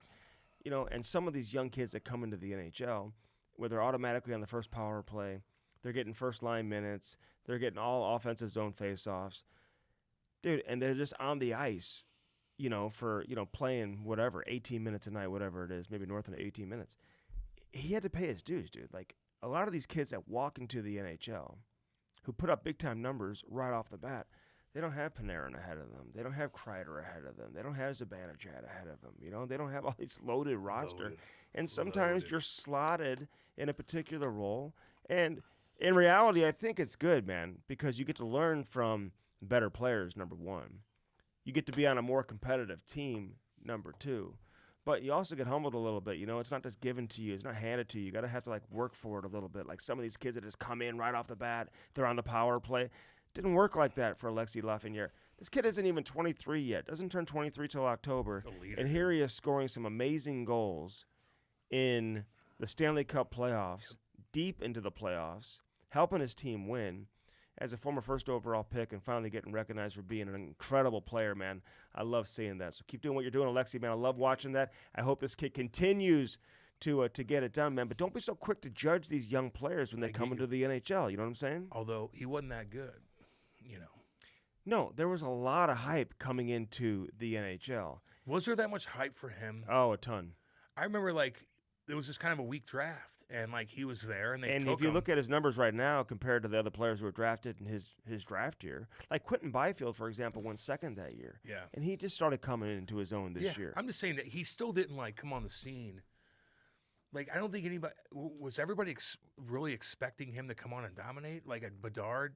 Not really. Well, so he just grinded out. He was on a damn good team. there was a lot of hype. But he didn't do much. No, I remember watching. he Remember we didn't. talked about it, like he didn't do anything in that game. But you know what? Like, who Cam? is this kid? What's he doing? But look at Connor Bedard. This guy's playing first line minutes. No doubt. He's on the power play. No doubt. Every single power play He's he's doing out Michigan, there. like he's doing his thing. And he's a hell of a talent. And all. You know doing he his got thing. benched at the World Championship. Yes, I heard that. This guy's taking bad penalties. Not Sometimes it's not good to go over there, dude. You know, sometimes you He's need probably like, why did I come over here? I know. But Like, you know I what? need a break. If this is the first time ever in Connor Bedard's life he's been coached hard. Remember we talked about that Yes, before too? You're right, How Andy. these kids don't ever get coached hard. And this coach from Utah now, he don't give a fuck. He's Don't like, give a man, fuck. you're taking bad penalties, man. Like sit you're the like fuck down. you're on the ice for goals against. You're Yeah. not winning battles. You're not, where you're supposed to be. Turn the puck over. Turning pucks Yeah. over. Dude, Sit down. sit your ass down. Yeah. We got veterans on This this ain't the team. Blackhawks, man. We need to win no, this damn no thing. shit. We can't have you loafing around to get your cookies. No. Because we don't care that you win. How about that? I I saw respect that. I go, that God. coach, man. I know. And you didn't see him apologizing for it afterwards either. Who's the coach? Torigny. I may Good be for you. like mispronouncing It's all the, good. the French Yeah. accent on there, but he's always had a good reputation with his players. Coached in junior. Billy Armstrong has raved about him since the day Really? he showed up. I think he's still learning as a coach, but for him to come in and do that, man, I just give him a lot of credit. I don't love seeing young kids get benched all the time and feel like they should be the take all the heat. But you know what? There's something to be said for a coach that does that. On the Canadian stage, you bench Connor Bedard. That's a humbling moment for Bedard, man. He's never dealt with that. You know, we chirp here. McDavid gets a ton of attention, and he's the best player in the world. Actually, besides McDavid and Draisaitl, who's the best player in that fucking series? In the series? In the series, Um, you'll get it. He might be well, better. Bouchard. Are you talking No, about in the both playoffs? teams. Oh, both teams? Okay, I'm thinking about Edmonton. Okay, so best player in the series right now. I mean, Jamie Benz had a hell of a series. The best players on the ice the most. Does the most. Heiskanen, man. Yeah, I was gonna say Heisman. I'm just Dude, whatever. There's a lot of guys. What do you mean, whatever? That guy's played No, every he's incredible. fucking And people, second. He hasn't even gotten scored on. no, people don't give him. They always say like They don't even talk they about talk him. about Quinn Hughes more than him. Thank you. That's what my point And was. so This guy's unbelievable. But he's been unbelievable. He's unbelievable. His rookie season, I think, was in 2019 That's when where I wanna they get played at. against the Blues. Yes, I remember. And I remember this playoff series being like, "Damn, dude, this guy Remember is that? incredible." He dominated. And so now all you ever hear about is Quinn Hughes and Cale Makar. Yeah. And Cale Makar deserves it, man. He's They the best both do. defenseman in the They league. both do. Adam Fox, obviously Yep. playing in New York City. This guy Heiskanen is every bit as good as all these guys, He's man. really and he's good. playing deep into the playoffs. Not the first time he's done that either. So I remember when in 2019 we're watching the Blues and the Stars in the second round. We're like, who is this kid? yeah, he's incredible. He's 10-2 on everybody. He's Yeah. got the puck the whole Yeah. game. First guy up, first guy back. Just he does everything. Yeah. And they only play like 5D, Yeah. so he's out there all the time. Mhm. He's probably the most productive guy in the series, in my opinion. No, Heiskanen. he's a hell of a player, Yeah. man. So anyway, but my point is with the Connor McDavid, like Connor McDavid's tough, dude. I chirp him because his sound bites kind of piss me off once in a while because I feel like he's so gloom, Monotone. so doom and gloom. Like he's just always pissed off, and I get it, man. He's a serious guy, and I'm like thinking to myself, like, no, man, you want a guy like that. I know he bitches at the ref here, and I don't like that part of it. But this guy's fucking tough, dude. Mhm. He does some mean things on the ice, and Oh, he gets yeah, he hit, does. and he'll hit you. He threw a guy over the boards the other day. Like he spears a guy. He does this. Like he's pissed off all the time. Like he plays tough. And somebody had a tweet. I think it was a Toronto baghead. And sometimes like some tweets that kind of get to you. Mhm. He's like, watch this, and he had a clip of McDavid on it, some like little, just kind of like a little series of stuff that he was doing. and he was downright mean as shit, hitting guys, pushing guys over the way, doing crazy stuff, holding on the puck, taking a hit, doing this. And they compared him to, like, Mitch Marner. And I'm like, yeah, like, I know I've been chirping McDavid a little bit because of just kind of the way he is after games and stuff like that. But, fuck, he's a workhorse. Oh, yeah. He is a workhorse, dude. Yeah. He's in every single scrum. He's in he's in cross-check in the face. He's doing this, he's doing that, and he's still making things happen. McDavid, I could give you a little shout-out. I know everybody kisses your ass, but the tough element to him is, like, it's sticking out a lot more than ever before, in my opinion. You think it's a must-win for McDavid and Draisaitl, like, to get to the final? For what? He's going to retire? I know. Like, people are asking that question. I don't see it as a... What does that mean? Like a must-win? I like, think... For what? For his legacy to get to... Well, eventually you got to win. I get that. But I'm not so sure this is the team that gets it done. You know what I mean? And it might be. I mean, listen, they took care of business in the first couple of games. I don't like how their mentality is we just have to win it on the power play. I just feel like there's something about that just annoys me. Doesn't win you a Stanley Cup, Andy. No. Doesn't. It just kind of annoys me. So I like this Dallas team as an overall team better than Edmonton. I think Edmonton's getting closer and closer to building the necessary components around those two heavyweights at the top to get it done. If they end up even standing there, do you know there's always been a lot of speculation that Leon Draisaitl is going to end up in San Jose?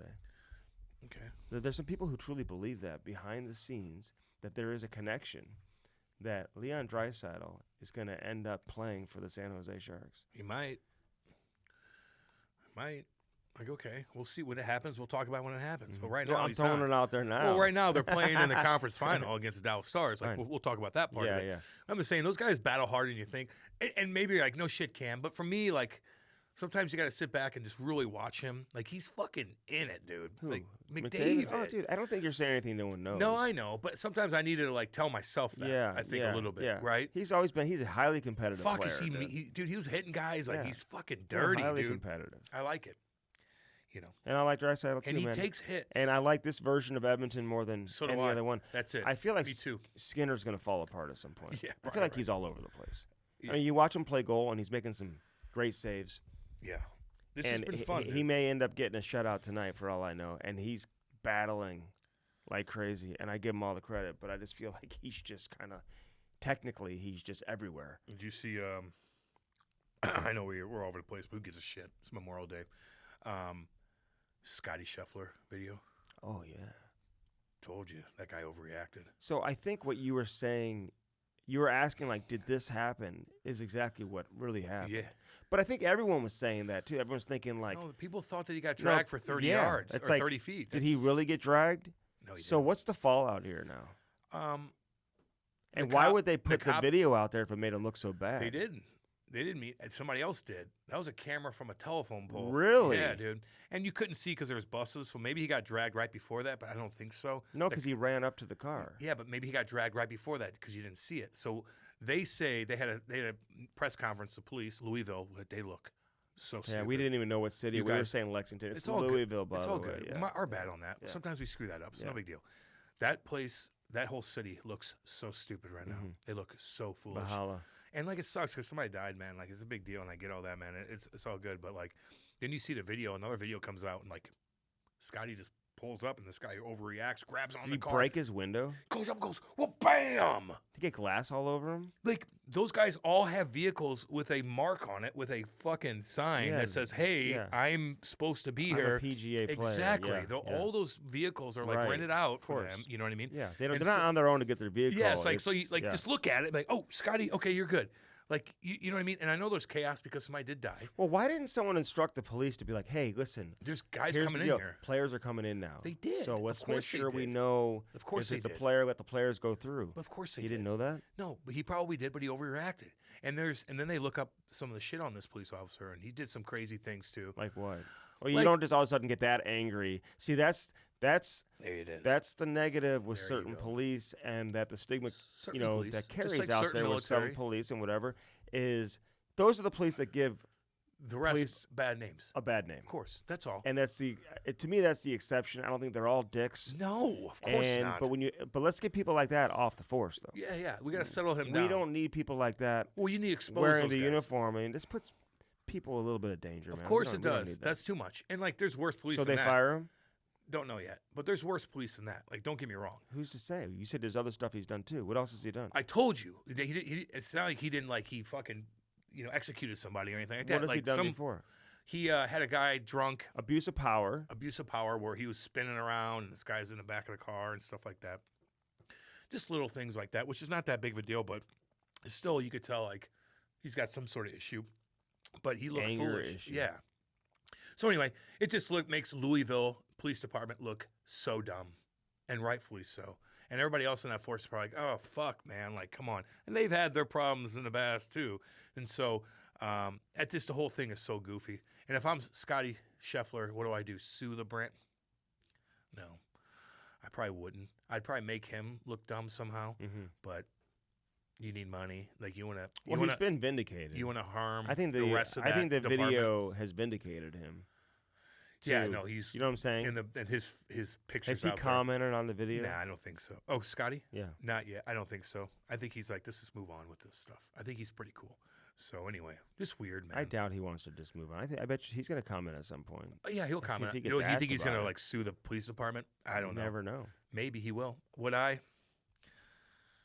I don't Now know. You wasted I'm, my goddamn I'm time. more interested to see what Nicki does. Who? Nicki Minaj after being arrested I don't give two shits about her. in overseas. That was very uncalled for to just arrest her like that. Give a shit about her. Oh, don't care. Like, it Nicki is what it Minaj, is. Don't care. they throw her in that little paddy wagon, dude. Oh, don't be stupid. I do got a problem in my neighborhood. I'm not gonna lie to you. Oh God, the old people. No.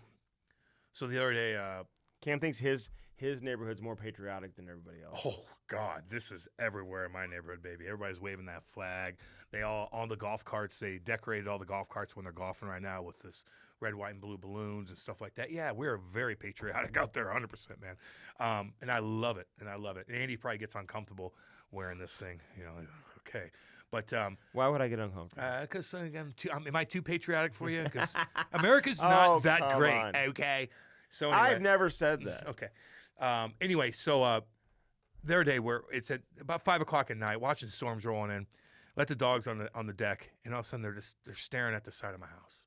Who is? My doggies, and they're going crazy. I go, what the fuck? They're either it's a snake, a turtle. These little turtles, like try to get across, and they'll go crazy. Could be a chipmunk, fox, whatever. I look back there. It's a deer. It's a fawn, but a bigger fawn. And I'm like, God, I go, oh, it's a deer back there leaning against my house. Leaning like this. Like hidden behind the bushes. They just got it cleared out. We had people come clear everything out so you could see like there's like a 3-foot gap from the bush to our house. Mm-hmm. And this deer is like mangled up, laying on the side of my house. I go, God damn it. I went down there. I look at it. It's this fawn.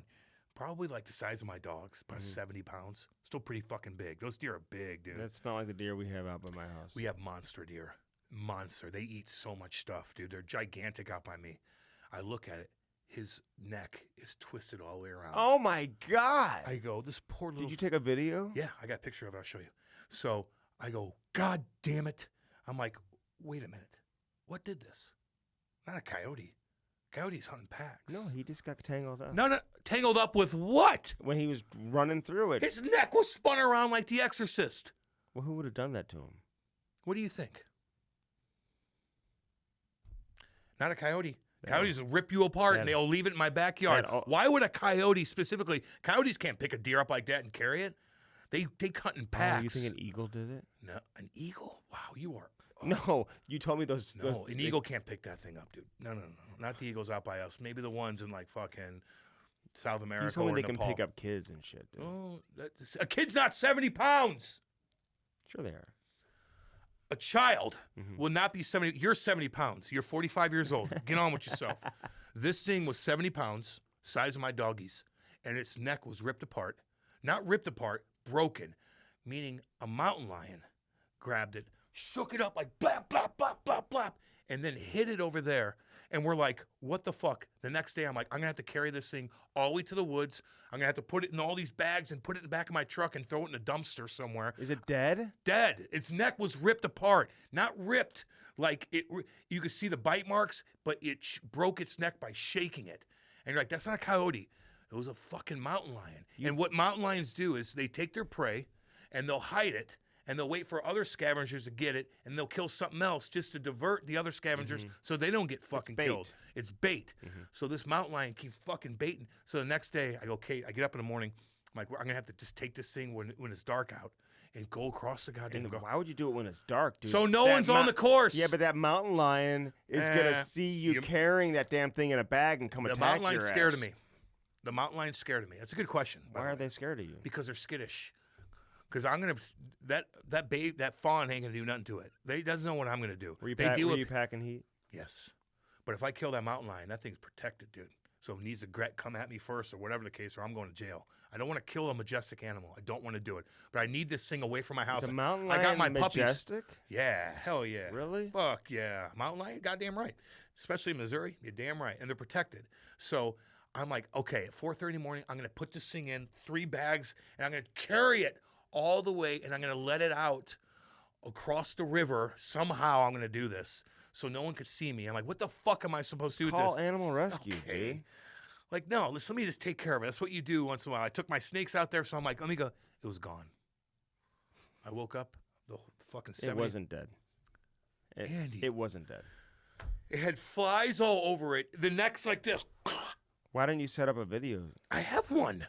You see it? Yes, I'll have my, yeah. Well, let me see. I'll show you right now. Who took it? God, you drive me nuts. Do you have the mountain lion on video? No, not the mountain lion. I have the deer on video. Well, no, but I need the video of. I haven't seen the mountain lion. I'm just figuring out what it is. You got to have a surveillance video of what stole it. That's what I need in my backyard. I need more cameras. Then I'm going to talk. Does your neighbor have cameras? Yes. Did he pick up on what happened? No. It's at night. It's at nighttime. So it's all happening at night. That son of a bitch dragged the 70-pounder. Are you not nervous knowing that there's mountain lions? Yeah. First off, I don't think it was a mountain lion. Yes, it was. That's what everybody's saying. That's what they do. They'll hide. When the coyotes don't do that. A coyote's not. If it was dead, though, the coyote's going to shred it apart. If the coyote found a dead deer and dragged it over to your house, that's always a possibility. Why would it drag the deer over to my house and leave it there? Why don't you just eat it? That's what they do. Let me see it. I'll show you. And I'll tell you exactly what happened. I'll show you. I mean, this guy thinks he's in National Geographic over here. It's just a very. I live out in the woods. It's a very suburban. No, it's not. Subdivision. We're 7 miles. Can I see the video? We're 7. Send me the pic of the deer. Oh, you don't have it. I need the video.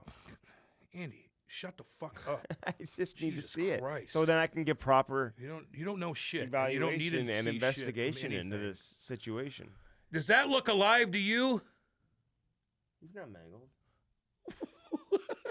Do you have? What are you talking about? So wow, I told you. So man, that's crazy. I know. I think he was killed, and then was running away, and just that's where he stopped. He couldn't survive. Couldn't go any further. Okay, so you think that it's getting mangled, and all of a sudden the predator's like, "Oh, you're too close to the Jansen's house. We're not gonna mess with that." I mean this. You know what happened to it? What? It got hit by a car. Get out of here. No, it did. Got hit by a car, ran through the side of the house, and that's where it stopped. Okay. This guy thinks, it's a mountain lion. You don't have mountain lions near your house. There was one that just got hit by a Mercedes a year ago. It's a 180 ago. That was on the big road. It wasn't in your neighborhood. It was on the big road. It was the road that's connected to my neighborhood. Stop. Listen, you could talk about your house. Go ahead.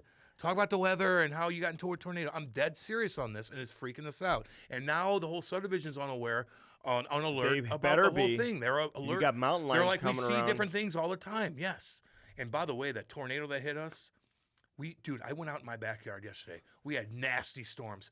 And my whole backyard was flowing in a circle, like sucking all the stuff up. Like, we're like, whoa, boy. And it hit to this little funnel cloud, and it went right through Eureka. Did you see the funnel cloud? Yeah, it went right. Do you have that on video, too? Yeah. Let me see that one. Man, you're annoying. I just want to see. Why are you so annoying? Why don't you just listen to what I'm saying? I want to see the video. Dude, you could see. I like seeing You're this texting me like, what do I do? Help me. I'm like, just go to your basement. You're like, okay. turn the news on. Turn the That's fucking news on, man. Like, you always like, You ruined my stories. I'm swear to God, it's sucking. You could just tell the updraft. It's circling my whole backyard, and all the stuff circling right up to this. It just missed us, and it formed down, touched down in Eureka, touched down a couple other places. Any damage? Yeah, there's a little bit of damage. There was an EF1 that hit on the outskirts of Eureka, man. Tore up some yards. Yeah. Well, nothing hardcore. It was just an EF0 to EF1. It didn't form that hardcore. I do want to see that. I think it's interesting, man. The weather is really. I know, homeboy. I know. Like, and there's a lot of weather people. If you have a funnel cloud, there's weather people that listen to our podcast. Just so you know. Oh, really? Some guys on Channel 4, Channel 2. Yeah. Oh, I know the Channel 4 guy does. Yeah, he's cool. So he lives in my neighborhood. Oh, really? I know. I ran into him at. He lives in my neighborhood. So why don't you ask him about stuff? You could ask him the exact same question. He'll be like, no, that tornado formed right over St. Albans. They were talking about it for fucking an hour. St. Albans can get hit, and it just missed us, and it hit Eureka. Get on your game. Dude, I'm on it. Get on your game. It's a holiday Get on your game today. I'm just Get on your game. But I just was curious. I wanted to see the tornado. Get on your game. Took a video. Because I was looking to shoot some video yesterday, but it really didn't get that bad, man. It was just like a heavy rainstorm. It just missed you guys. Yeah. It was really, we had hail and stuff like that. We had no hail. We didn't have any wind. We got hail. It was bad. I'm like, oh, my truck. I'm watching my truck get rocked by hail. I'm like, oh, God. That's the worst feeling I'm like, Kate, ever. put the BMW in a guy. I'm like, hide that damn thing. That thing's expensive. My truck's paid off. Like, if shit goes down, like, I'll fix it. I'm going to run that thing out for 400,000 miles anyway. I don't give a shit. Unless Bellman wants to give me a shit kicker. But I'm like watching it hit the windshield. I'm like, I went out there when it was done. Nothing. I would be careful though, Cam. Like if you're cruising around your house at 4 a.m. and there's mountain lions coming around. Andy, I know. It ain't good. And I would have just called animal rescue. No, I'm gonna. And they would have come in like. I asked my neighbors. They're like, take that fucking thing to the woods. So how'd you pick it up? A shovel? It was gone. Oh, that's right. The animal came back and got it. Well, a different animal did. No, it was the same one. Jesus. Don't you understand what my story's all about? Yeah. Do you not get this? You think it was the same one? Yeah, it was the same mountain lion, dude. Wow. Yeah, there's only one out there. There ain't multiple. There's one. It's a monster. So, anyway. Do you give your dogs raw meat? No. I see people on videos. I give them eggs. Oh, you make them? Make scrambled eggs. Eggs are good for them. That's fine. Yeah, no. I don't give them any. Yeah. Maybe when I'm eating a couple things, I'll give Lulu and. I see people giving their dogs like raw, like spatch chicken. That's sometimes good for them too. I don't know enough about that, but we give them. We only feed them twice a day. And morning and night. Morning and night, and then I'll like give them eggs sometimes if they want it, or like if I have a little piece of bacon, I'll let them have. They don't beg. Do you know eggs are one of the most nutritious foods you can eat? You mean the edible egg? Mm-hmm. Incredible edible egg? Is that what you're talking about? The egg that we've known this for years? Andy? Yeah. Like Andy's coming up with all this new... Like we know that. Eggs are good for you, dude. Yeah. It's raw, very good for you. Scrambled. I didn't eat eggs for a long time. Eggs are good for you, Andy. You could eat eggs. I didn't eat eggs for a long time. My God. Okay, who do you like in the Oilers-Dallas series? Because I asked you about that, and you went right into Florida. Man, I don't even and like Rangers. that series. Doesn't do much for me. Not as much. Not even close. I want the Oilers to win, and I want the Rangers to win. I love Matthew Tkachuk. I love that Florida Panthers team. I don't want the WNBA to be talked about more than the NHL. And so I know that's the best thing for ratings. And like to be honest, because I mean, I'm getting like I got fucking nerds that I'm like working with. They're like, yeah, the WNBA, and I'm just like, kind of pisses me off a little bit. So I'm kind of like, no, I want the Rangers and the Oilers, and I want them to go toe-to-toe in Game 7 and make it gigantic. You got the biggest superstar going. You got the Rangers and the Big Apple.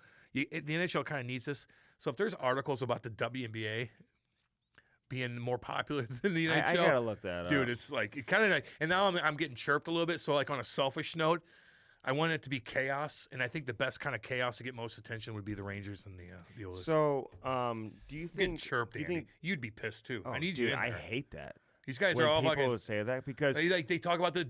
I have to talk about the fucking NBA, St. Louis, the WNBA with these guys. Because the St. Louis media, it always felt like it was like a chore to cover the Blues. There it is. It was like, I gotta go cover the Blues tonight. I've never met. And they don't follow the NHL; they just follow the Blues. So when the Blues are out, like their interest in hockey completely goes away. but people that listen to the radio want to hear me talk about hockey, but they don't understand that. I've never met. No, there's fans everywhere. There, thank you. The media The media don't give a shit. They're the minority. Thank you. I've never met basketball fans ever growing up. Never In St. Louis. I've never met any basketball people like fans. Jordan and stuff like that. You know. I'm talking every day, NBA, Right. all that stuff. College, I get because Tell you who's leading the league in all the different categories. Jokic and shit and whatnot. Right. I've never met anybody until I got into radio, and all these little radio nerds are obsessed with basketball. They're obsessed with it, and I'm like, who are we catering to here? We have a text line, and anytime we talk NBA, everybody's like, shut the fuck up. Yeah, but those are your buddies. All of them? Most of them. Well, if they're all my buddies listening, then why are we my catering? friends. Why are we catering to? I don't even know anybody who really listens to sports radio religiously. You know what I'm saying? Oh, my God, I do. Oh, Jesus Christ, big time. They don't give a shit about the NBA, though. I don't know anybody in St. Louis that cares besides people on radio. I don't know anybody that's ever, like, posted on a message board. Never. Now, like You don't Mizzou know, I and just stuff like don't. that. Like football, hell yeah. Baseball, God, yeah. Hockey, God, yeah. But NBA. Yeah, but you're these not. guys you didn't are grow up in an NBA city. exactly my point.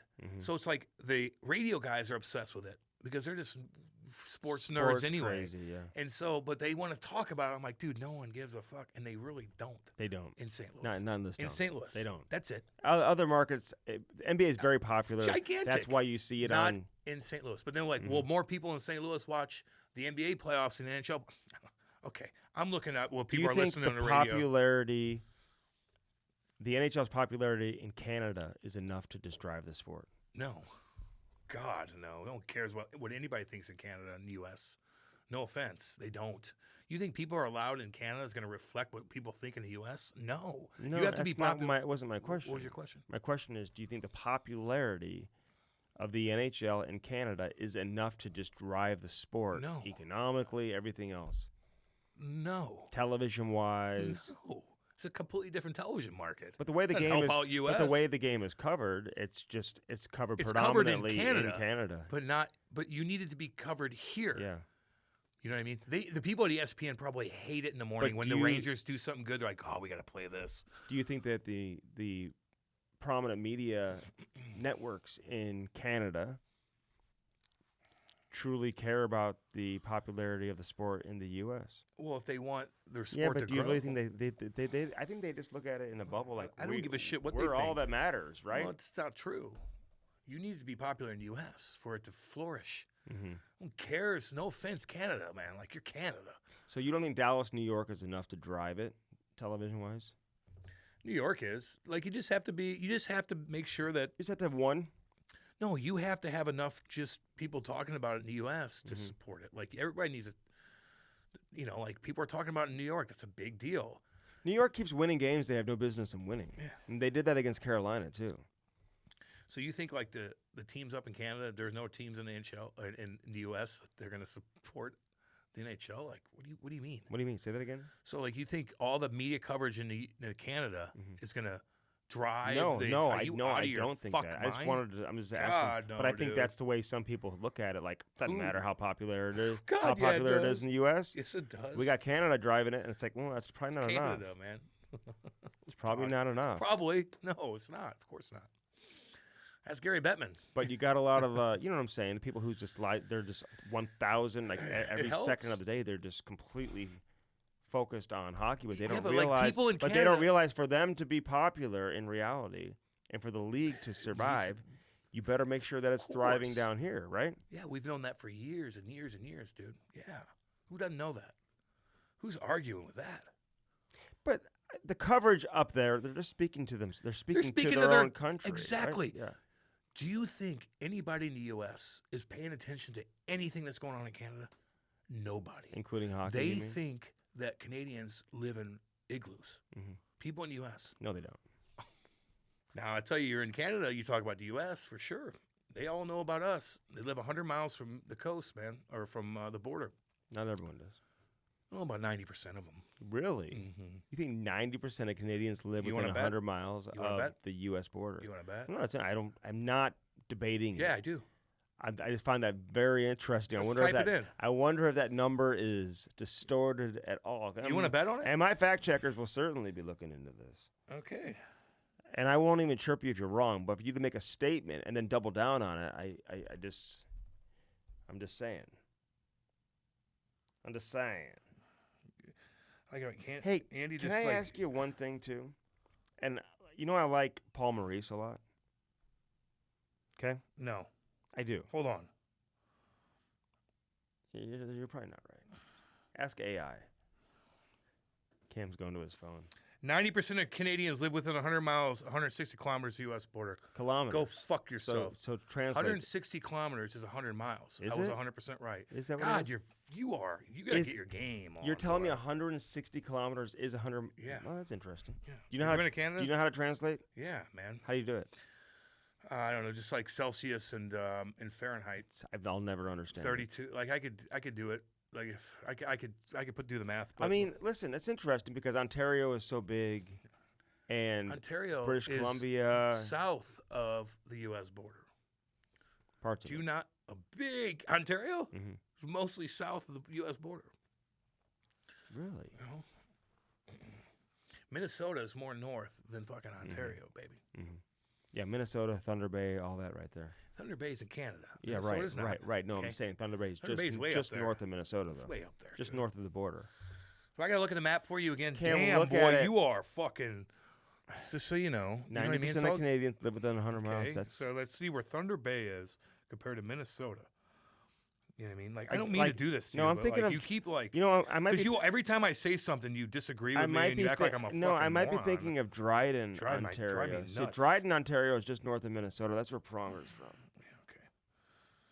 Yeah, I mean, it is what it is, dude. Yeah, Minnesota and North Dakota, way up there, dude.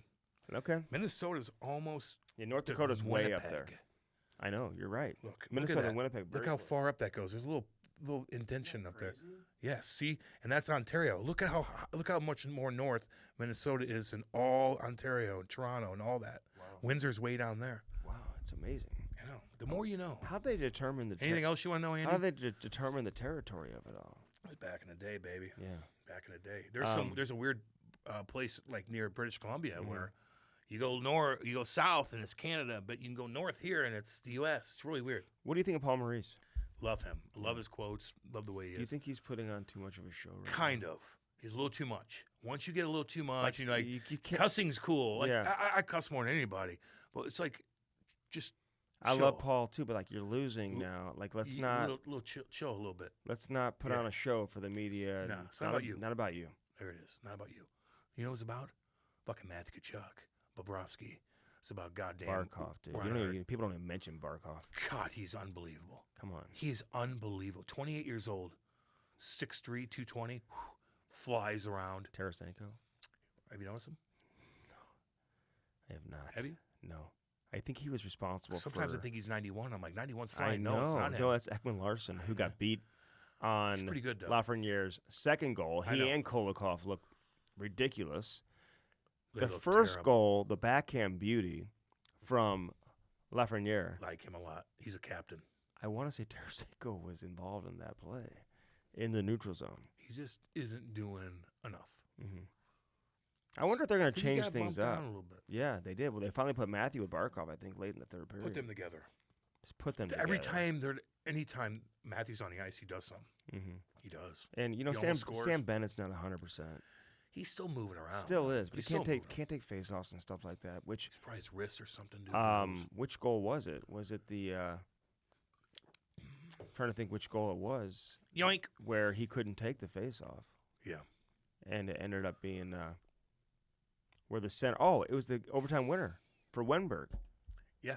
And Rodriguez took the face-off and completely lost his center. Didn't even stay with him.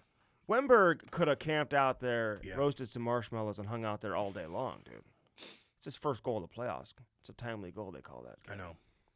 It's But, gonna I be, it's mean, a fun. listen. You know what I liked? 2:00 game, dude. Oh, love Wasn't it. that nice? Love it. But I'm not chirping Paul Maurice. I like it, but like, okay, I feel like it's forced a little I bit agree right with now. You 100%. Like, let's not put on a show. Yep. I agree with you 100%. Let's Andy. just keep it short, man. Get your keep team it ready short. to play. Let's go. Do what Pete DeBoer does. Yes. He doesn't Oh, give he's you growing on me, anything. too. He's awesome. He's Big growing Pete, up. baby. Yeah. We'd see him at the bar once in a while. We'd be on the road, All the boys hang out. We go like, let's go to this place. Yeah. And we walk in and like, and then Pete's at the bar like, God damn it. All right, Blake Coleman on this edition of the Cam and Strick podcast. What a stud he is. Cam, the Cam and Strick podcast is brought to you by First Form and firstform.com. Use our link and use it today. Firstform.com/Cam and Strick. I asked Cam last week his 5 favorite things. It was spontaneous. It was not planned, and you were able to come up with 5 things that you liked. Well, I mean, those are the probably 5. Could have come up with 10. 5 very, very important things too. By the way, from the protein, to my little packet I drink in the morning, my electrolytes, because right in the morning, like I just gotta. I love those, man. I put those in his water bottle. Yeah, sip on that, dude. Yeah. You get used to the taste and stuff like that. I love Pedialyte. Taste. It tastes like strawberry. Well, it's amazing. Well, it's not like a Gatorade taste. It is a little bit. It's like a Gatorade better version. sugary. It's a different. Gatorade it is tastes so healthy. bad for you, It's dude. terrible. Although if you're thirsty, if you're sick, you need Gatorade. It's really weird how that works. But man, the First Form has look at these goddamn protein sticks. I told you 20 grams of protein. They're easy. They don't stuff you, but they coat your stomach. It makes you horny too, by the way, just so all y'all know. And of course the clothes, like I mean these. You like my First Form? Yeah, looks good on you, dude. Yeah, thank you. It does. They got it all. But Is that a First Form hat or no? No, this is. They It should be. They have a USA hat. I'm sure that I want that then. They have a they USA ain't hat. rocking this stuff at First Form. They're not like looking at this like, well, we need to talk about America and the problems. No, they're like, fuck yeah, we love our country, baby. Goddamn right. But anyway, the app too, man. You got to check the app out. Yeah. They got everything there. If you're in that position where you just want to be healthy, It's like and you don't know what you're doing, it just like does it all for you. they do it all for you, man. You can log in all your stuff, your calories and whatnot. You got guys like Nick from First Form, not Andy. Guys like him that actually teach you how to work out. They are the real deal. That's why they're gigantic. Everywhere I go, even if I'm in the Bahamas, people are like, First Form, yeah, what's up? I'm like, yeah, And we're like a part of it. Can I say this too? Because what percentage of the listeners are female? 10. Oh, you said 23%. It's gone down. That's ridiculous high. You said at one point it was 23%. That's what I thought Brody said, but I'm like, that's too much. I don't know. Maybe it's 23. Okay, well, for the ladies out there or for the guys out there, like my wife likes that collagen, the pills, the capsules, for hair, skin, and nails and stuff like that, dude. And my liver detox. Oh yeah. After a weekend like this. She's got me now on these First Form multivitamins. Dude. I'm taking the vitamin every day. Pee that And lime green out, and baby. my kids are doing the kids vitamins too, and it gives you directions. Like it tells you how much to take on non-workout days and how much to take on days where you are training. Yeah, no, I know. They tell you everything. Yeah, I didn't know if you Jesus saw Christ. that, Cam, on the I did. on the vitamins. So get that, man, and get all the Formula 1, the Level 1, all the protein you need, the fruits and the greens, which are so important. I mean, just keep your balance and keep you healthy. Yep. Everything is there. Check out Keep their the flow website, going, baby. man. Firstform.com/Cam and Strick. We're going to that Summer Smash, man. We're looking forward to you better that. start working out. Be a lot of jack people there, baby. Good-looking people there. Yeah. It's intimidating. Is it for you? Not for me. Yeah. Well, when I'm hanging with you, like Can I wear flip-flops there? man, flip-flops. Anyway. What's wrong with flip-flops? Just not into it, Cam man. wears tennis shoes on the beach, dude. That's a terrible look. No, I got boat shoes for the beach. Oh, do you? Or I just go barefoot on Yeah. the beach. Yeah. It's hot, though, sometimes. You put sandals on the beach, you're going to get places quick there. You can get in the water with your sandals on. Right when you get in the water with your sandals on, they fly right off. I bet you. Now, Andy's like, where's my sandals? Then he runs out, has to go out into the ocean and grab his sandals because the sandals fell off. Well, you don't wear them in the water. Then what do you... I bet you 98% of our audience wears flip-flops or sandals Good for you. on the beach. I don't. Good for you. I don't. Are your feet disgusting like Andy's are? We'll figure that out. You're a Hoosier, too. Firstform.com/Cam and Strick. Get it today That's right, baby. on this holiday Monday. It's a little bit of a different feel today. I'm not going to lie, man. It's just a different feel, having it be a holiday and whatnot, and just, right? Yeah, man, it's a different feel. It's a holiday. Yeah. No one's anywhere. Everybody's fucking hanging out, barbecuing Yeah, right now. Let's get barbecuing. going. Okay. Quit dragging this out. We're already here for 2 hours. Hey, the Illinois we got Re- him an awesome interview. Yes. We've already gone for 2 hours. Dude, get going. Blake Coleman's amazing. He's the, awesome. The Illinois Recovery Center. Illinois Recovery Center right there in Swansea, Illinois. Swansea, Illinois. It was so funny. Chrissy was at his restaurant with his wife. Yes. And he sent me a picture of his wife taking this huge bottle of champagne. And then sleeping. And he goes, Cam, look at this. This is a good start to the night, baby. He's like, I'm going to get laid. Oh. He's so funny about that stuff. He's texting everybody about it. I go, God, good for her. And then he sends me a picture, and he posted on social media. She's passed out. She goes, nope, nothing happened. Like, son of a bitch. It's pretty funny. Chrissy's the coolest guy in the world. Eric Conley is the coolest guy in the world. They save lives, by the way. They save lives. Right there at Illinois Recovery Center in Swansea, Illinois. There's a bed waiting for you. All the little bullshit that leads up to it, meaning the insurance and stuff like that, they'll take care of it. If you think that's a hard part, it's not. Get them in there. Get the patient in there, and he's gonna be a lot better. He will take 30 days. Maybe a little longer than that. Depends on how you're doing and what you're on and whatnot. But they will take care of you. They are the real deal. That's Illinois Recovery Center. Chrissy Ponoff, Eric Conley. We love you guys. And I'll be going back out there and talking to some people, too. IllinoisRecoveryCenter.com is the website. So check that out. You never know if somebody you know needs help or... No, there is somebody. There is somebody. Yep. And these are great people to talk to. Even if you're not sure how to bring it up to that individual to say, hey, you need help. Listen, they know. They can counsel you on that. They know. They might not admit it, but they know deep down. Oh, yeah. And that's all you got to do is you got to do it the right way and talk to them. There's ways to do it, man. You can't freak them out. You can't belittle them. Every time you you need help, you're out disgracing the family. They're like, fuck you, I'm going to keep drinking. But if you do it the right way and talk to them. Yeah, right. Don't do it that way. You got to do it the right way. You don't want to embarrass them. You don't want to belittle them. You don't belittle them. They're already down. Yeah, they're already down here. Don't demean them. You can't kick them when they're down. They know they're in a jam. Yes. Talk to them the right way. It's not an easy thing to do. No, but if you need help doing it, man, give me a ring. I got my DMs open on everything, dude. I help people every single day on this stuff. Mine are open, too. So, go ahead and reach out to me, and I can help you get in touch with Chrissy and Eric and Cam as well. you know. Okay. So, hat launch, baby. yeah, waiting for them hats. I want to see it. I want to see our new logo and stuff like that. We're going to go hang out with Yeah, them. we're going out there this week. This week. What day is that, by the way? I think the 29th. Cool. Yeah. Let's go. I want to check out their system. We're going to do some video. We're going to show all you guys how they do it and how much they God, they got a lot of product going in. And We'll out have of so there. much more to talk about once we go out there, too. I wanna and see all their everything stuff. they have Yeah. going on. Yeah, for sure. These dudes are awesome. Yep. They've got so much happening. And listen, no better way to brand your business or anything else you have going on than to tell your story on a hat. And they've got the number one source, Cam, for customized hats in North America. That includes Canada, you know, and Mexico, where I just was and met a number of incredible people down there in Mexico. There's as some well. people down in Mexico, man. Yeah, a lot of money down there too. There's a guy There's a lot who of not money down there. no, there's a guy who listens to the show. I know you see a lot of that too, but he says Not where you were. he says there's a lot of wealth down there, Of course there is. There's a lot of wealth. like in a lot of Mexico places. City and stuff like that. Yeah, there's a lot of poor people too. I know that, but there's a lot of money down there in Mexico Well, too. like when you brag about how much money, there's a lot of money in Monaco. But if you're going to say there's a ton of money in Mexico City, I'd say, if you're going to view Mexico City, I'd say there's probably a lot he more says poor there's a people lot than of wealth anything. down there in Mexico. I'd say a lot more poor people than anything. Probably. People Well, struggling, you know. You don't call it a third world country, do you? No. No, but it's is creeping Jamaica? on it.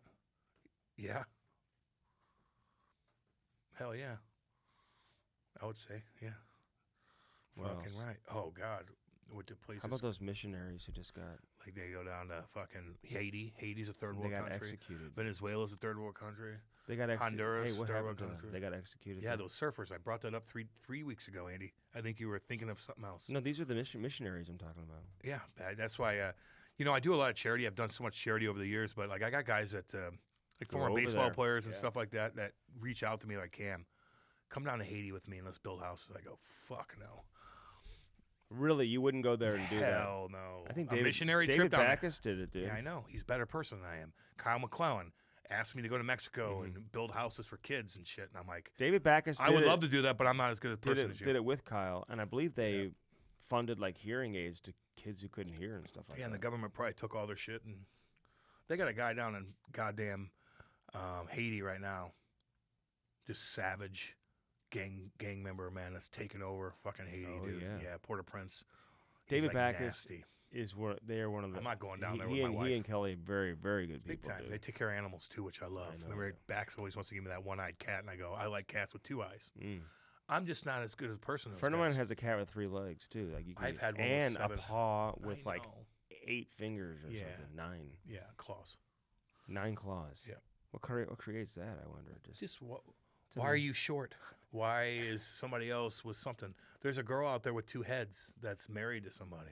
2 heads? Yes. No. Yes. And she's married?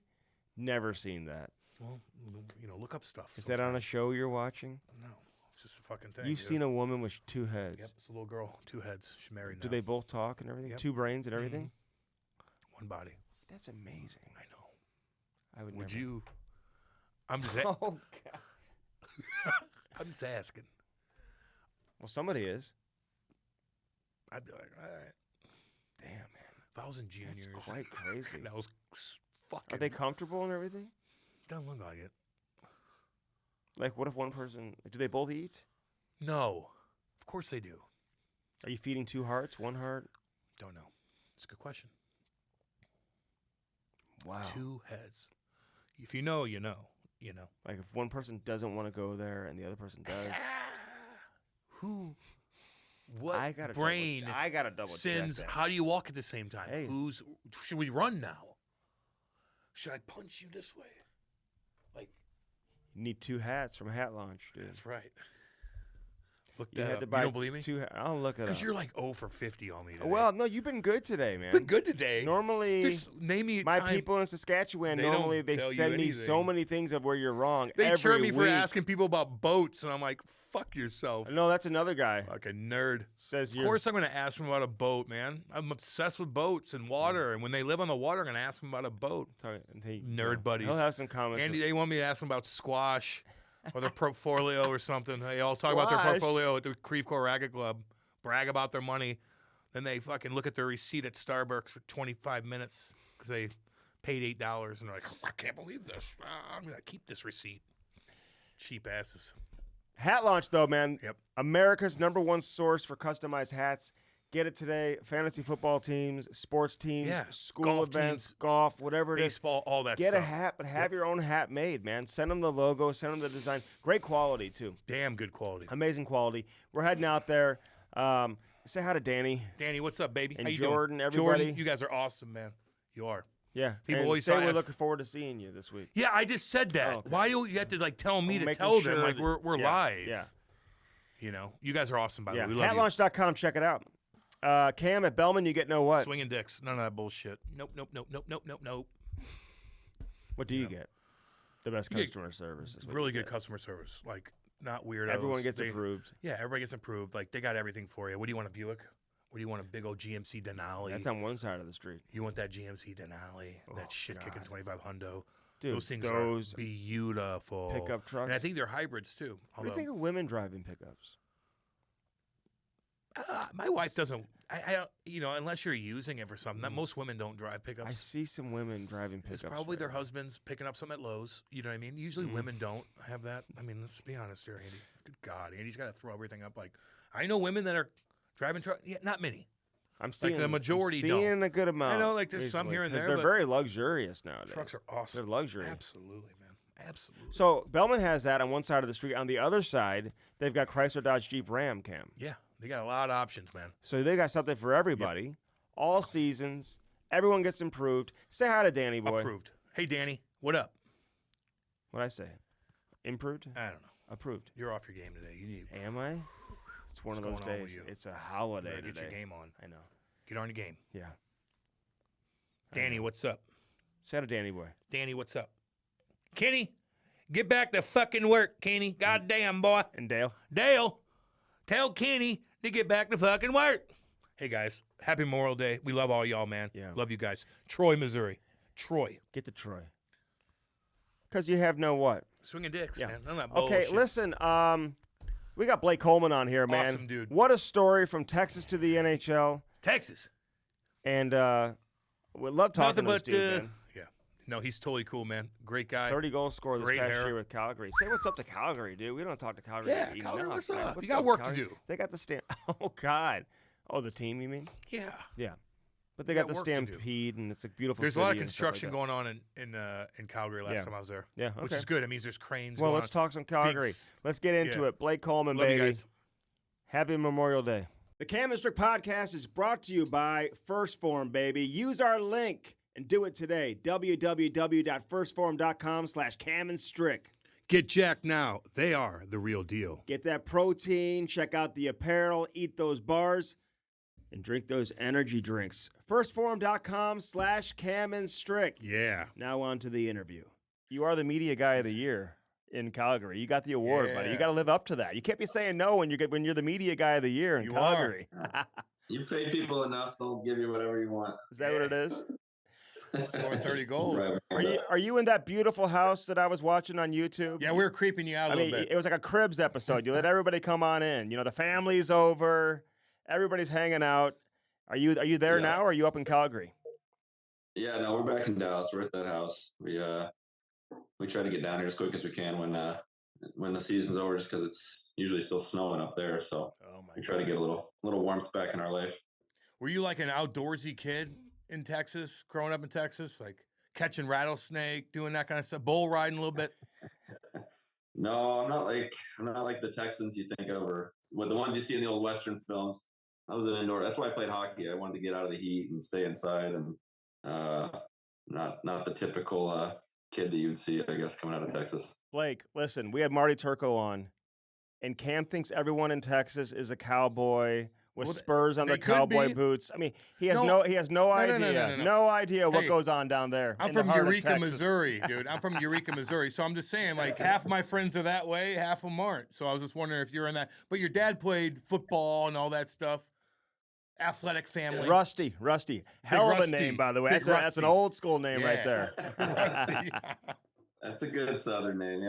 Yeah, he was a football player. So I guess, I don't know. I didn't get that apple didn't fall on me, but I grew up around it. I mean, everyone made fun of me for playing hockey down here, so I'm pretty used to the cliches and all that. Everybody's playing football on like Friday nights. Yep. They're packing the house, and you're like, "Hi guys, I play hockey," and they're like, "What? You play what?" So like football, like even at your high school, like where you grew up, was it like a big deal? Friday night lights and all that?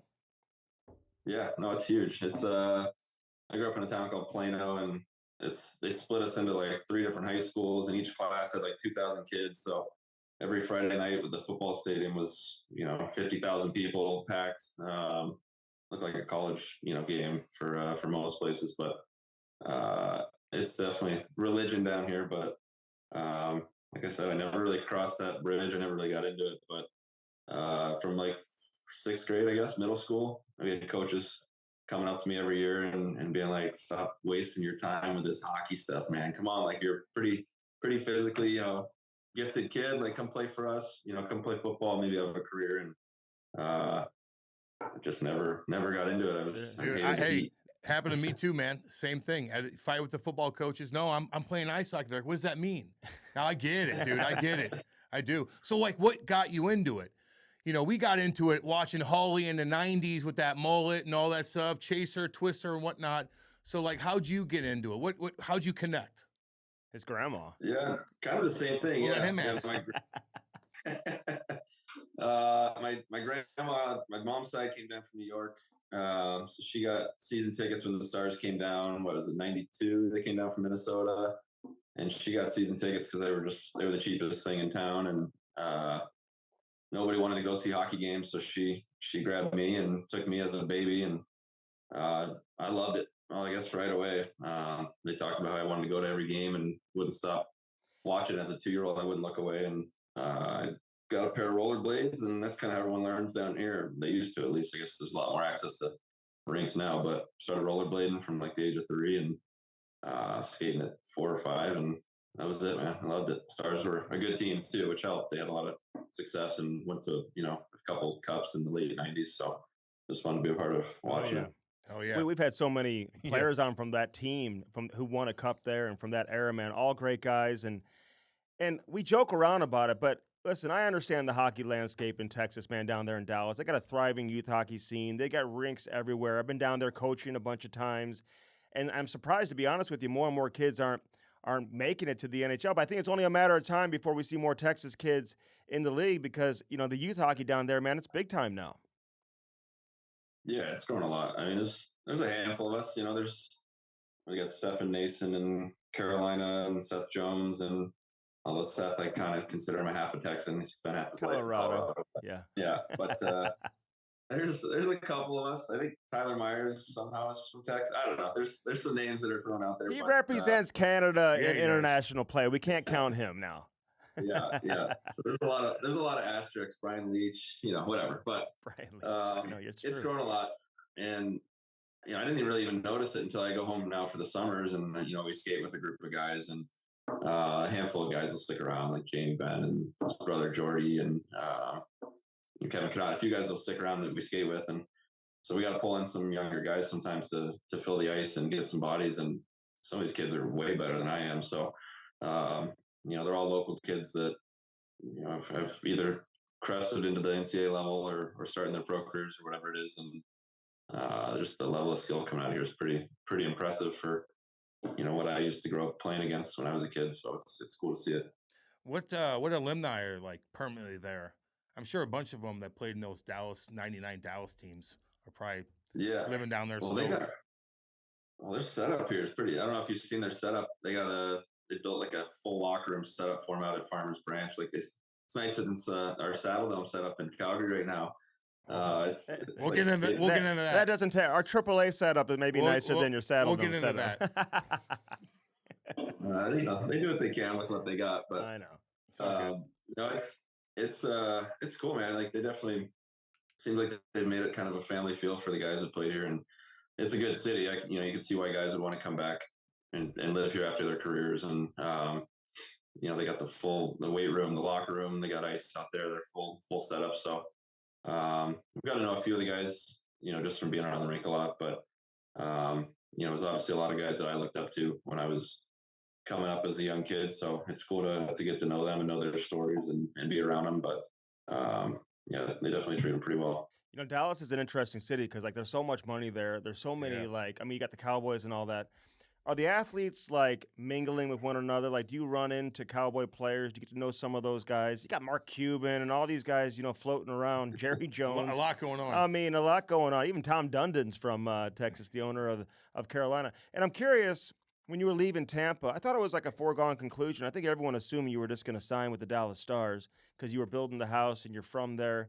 Did they reach out to you? Did they try to sign you, or was there really not a whole lot of cap space and the ability for them to make that happen? There wasn't a whole lot of, it was definitely an interest. Like you said, we got a lot of family here. We were building a home. It's a great place to play, but there wasn't a ton of, they had their cap issues, and they needed to get a defenseman, and obviously that's the summer they picked up Suits, and he's been a big piece of their pie, and they needed to add him. And at the end of the day, it's business, and nothing was personal, and we understood it. And they've always treated me incredibly well when I'm here in the summers. They treat me like I'm one of their own guys. So at the end of the day, just it didn't fit financially for either side, and it was fine. It just was what it was, and opened up the door to go to Calgary. But I think deep down, if I have to pull for another team, Dallas will always be one of them, just because the way that they've treated me, away from the hockey season's always been pretty first class, and they've done it since I was a 15-year-old. So it says a lot about what they are down here. They wish they had you last night. I'll tell you that right now. Yeah, you're right. I was just getting in on that forecheck. Where's that forecheck? Where you at? We need some energy. I only made it through the first OT. That was past my bedtime. I get you. Same here, man. It is nice to see. I know.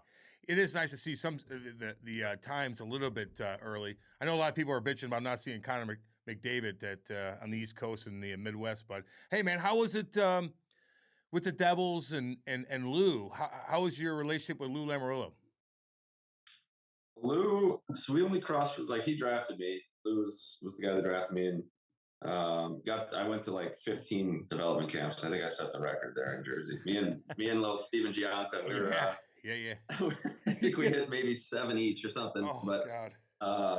so yeah, Lou, I got to meet him, and get to know him a little bit there. He always, he's just one of those really interesting people. You just want to know more about him, and he was always super super friendly, a lot more than I guess you would think when you hear about him or you see him. He's a pretty intimidating dude, I think, and he always treated me with a ton of respect, and took time to kind of hear my story and sit and get to know me. And I was a third round nobody at that time. So, I've got a lot of respect for him. He gave me my opportunity, obviously, in the league, drafted me, but he was on his way out when I signed my deal. Ray Shero was coming in, so I didn't get to necessarily play under his leadership, but got to know him a little bit personally, and I just think he's one of those polarizing figures in sports that he's been around for so long and had a lot of success. Obviously, you got to play under him as well, so I'm sure probably more than I do, but that's why I'm so disciplined right now. No, he was great. Yeah, you guys just connected, but he did draft you, so that is meaningful one way or the other. Yeah. I mean, the only story I got is everyone knows the shaving policies that he's got with the beards and the no long hair thing. And I remember this goalie showed up to one of those 7 development camps, and kid out of Michigan State. It was just an invite, just nothing to do with the organization. Just showed up, helping us out, whatever. And first day, Luke came up, gave him hey, take care of it. And this kid's got hair down to his chest, and this kid's so proud of it too. And he's just like, he debated, I guess, leaving that night, but he bit the bullet and cut off all his hair. And he's just taking shots. He's taking shots off the neck all day for nothing. He's gonna shave. He's gonna be there for. He's gonna be there for 4 days. Beautiful locks of hair for 4 days, and never to be seen again in Jersey. That's funny, man. You were on some interesting teams, man. That set the tone for your career, right? It kind of sets you up to go to Tampa, obviously, and have success, and then get to Calgary. Taylor Hall won the Hart Trophy when you were there, right? You were on that team when he had like 93 points. Like, did you feel like, because you played with like Cooch and some other like dominating players, and did you feel like that season he was just dominating and en route to like winning the Hart Trophy? Were you guys like, wow, we're gonna hop on Taylor Hall's shoulders here and let him lead the way? Like how good was he that season? Because I don't think he probably gets the credit. I think McKinnon got hurt that year, and it kind of paved the way for him to win the Hart. Yeah, I mean, they're just different players, right? Like Cooch and Halsey. I think the thing that was so impressive about the year Halsey won is he was just head and shoulders so much better than everybody on our team, and he basically brought our team to another level that maybe we weren't quite supposed to be at yet. We had, some of the young guys. I think that was Nico's first year, and just some young guys that are obviously incredible players now, but were young kids at the time, and Halsey just kind of took it upon himself and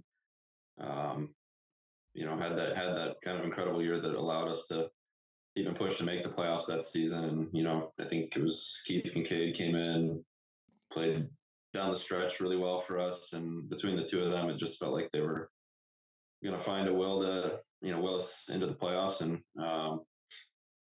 it was one of those things where I was really new in the league. I think that was my first full season, and I had a lot of respect for Halsey, the way he worked and how hard he competed. And to me, he was just he's a superstar player and first overall pick, and to see somebody that was that talented, want it that bad, and worked that hard. And I think that was the first, if I'm not mistaken, I think that was the first time he had gone to the playoffs, and how bad he wanted it. It was cool to be a part of it. You don't get to witness Hart seasons very often, and like I said, it was a different level than anybody else on our team had, and I think that was the difference. Cooch is one of the best players, maybe the best player in the world, in my opinion. But he's got such a good supporting cast. Like the players that were there when I was in Tampa, that team is just the best team I've ever seen on paper. Pointer and Sammer and Hedman, McDonough, like the names they were big time players. So it was just a different kind of comparison, but equally impressive what they do. Hey, before we move on from Jersey, Jack Hughes though, were you there when he showed up? Like, how was he as a young 18-year-old? Was he just like, I'm already better than all of you? I got everything, and I'm gonna let all of you know. Yeah. And my brothers right off the bat. I mean, he's really grown on me. I will say that. At first, I was kind of like, it's kind of interesting to listen to, like when he does interviews and stuff like that. But I love his game, man. The guy is so damn good, Yeah, I mean, he's definitely a player, and he definitely knows it. I think it's just the new age of kids, or maybe just American kids. I don't know, but I feel like all these kids coming up out of the U.S. programs and things like that are just I guess, I use the word confident, but they definitely believe in themselves and they believe that they're going to make an impact right away. And, maybe some of it's naive, but some of it is translating, and some of these guys are really stepping in right away and doing things that are pretty incredible. So, Jack wasn't much different in that sense. He was 18 or whatever it was and wanted to come in and be first line, first power play, a difference maker. And, I don't think he quite was that right away. I think it took, a couple of years, which I think it should at that age. I was still, I don't even know if I graduated high school by the time he was on our team. So it's impressive, but, I think, more and more of these kids are coming out wanting to make a difference right away. And that's why the league's so young. And all these kids are kind of full of that confidence and swagger and throwing their sticks into the 10th row and all this goofy stuff. But you don't like that stuff? Tickets and people seem to love it. So you don't like that stuff, though? You don't like the extra kind of wild stuff? Shooting a puck, taking a slap shot at an empty net, caused a lot of controversy, got a lot of attention. You don't care for any of that? It's just not my style, but I get you. I think if people like it, great. If it sells tickets, great. You're not going to see me doing it. That's not really my thing. I wasn't brought up that way, and I don't know. I feel like people humble you pretty quick when you were my age doing that stuff. They got cut out real quick. So I don't know. It was just a different league, and not even just the NHL, but coming up as a young player in junior hockey and stuff. That stuff kind of sorted itself out on the ice. But like I said, if fans like it and it's growing the game, great. I don't care. Okay. So as a veteran guy, though, like, take us inside the locker room. Can you control these young kids who do that? Like, are you able to do that maybe the way, like, the veteran guys in the past? Because, like, when I first started covering the team, I mean, you had, like, Pronger and McInnes and these guys and Big Walt, Tkachuk, he comes in, like, they ran the show. Like, a young kid wasn't going to be able to come in. I don't care how good you were at 18 and be able to do whatever you want. Do you think it's changed from that standpoint, that maybe there's less control over the young kids who come in now? Yeah, I think a little bit. I think the philosophy has just changed. I feel like it's almost like guys are, well, it's just different. I don't know. Like, so, you used to have all the hazing and all the stuff that's kind of been cut out of the game. And now it's become more like, all right, maybe we make you feel like you're part of the team and you can actually help us contribute and win on the ice quicker. And I don't know. So it's kind of, I feel like it's shifted the mindset a little bit of how these guys are treated. And, I was treated well when I came in. It wasn't like I wasn't treated well, but it was definitely like you kind of paid your respects and your dues to the older guys, and then you kind of work your way up from there. But the thing is, the kids that are on Calgary on the teams that I've been on have been very hardworking, respectful kids, and if they got a little extra flair to them, I don't really care because they treat me well and they treat guys in the locker room well. So I'm like, go for it, go do what you want to do. But I think there's definitely a line. We had some goofy stuff this year with a couple guys that came up. They were,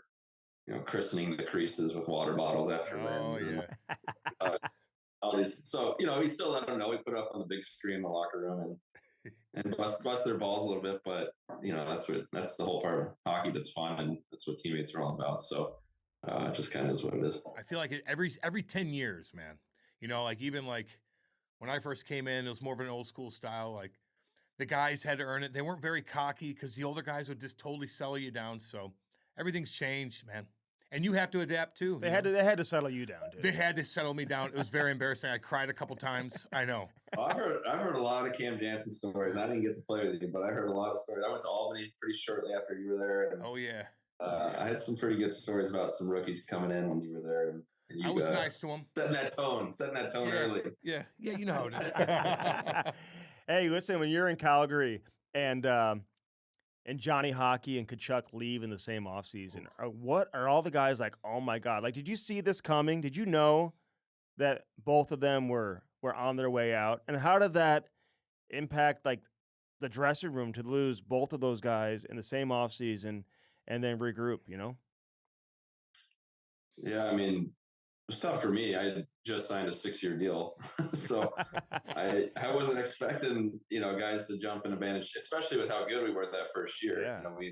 We won the division and whatever, we had a good team, but, I knew it was a possibility with obviously the way Johnny hadn't signed throughout the year. And I had heard just kind of rumblings, of frustration with how things had been with his relationship, the summer before he wanted to extend and all these things. So I guess I knew it was a possibility. I think I always hoped that how good of a team we were and that window was going to be wide open for a while. I thought that would keep them around. And, I don't know I think if Johnny stays, I don't know that Chucky left, maybe I'm wrong, but, I'm good buddies with both those guys.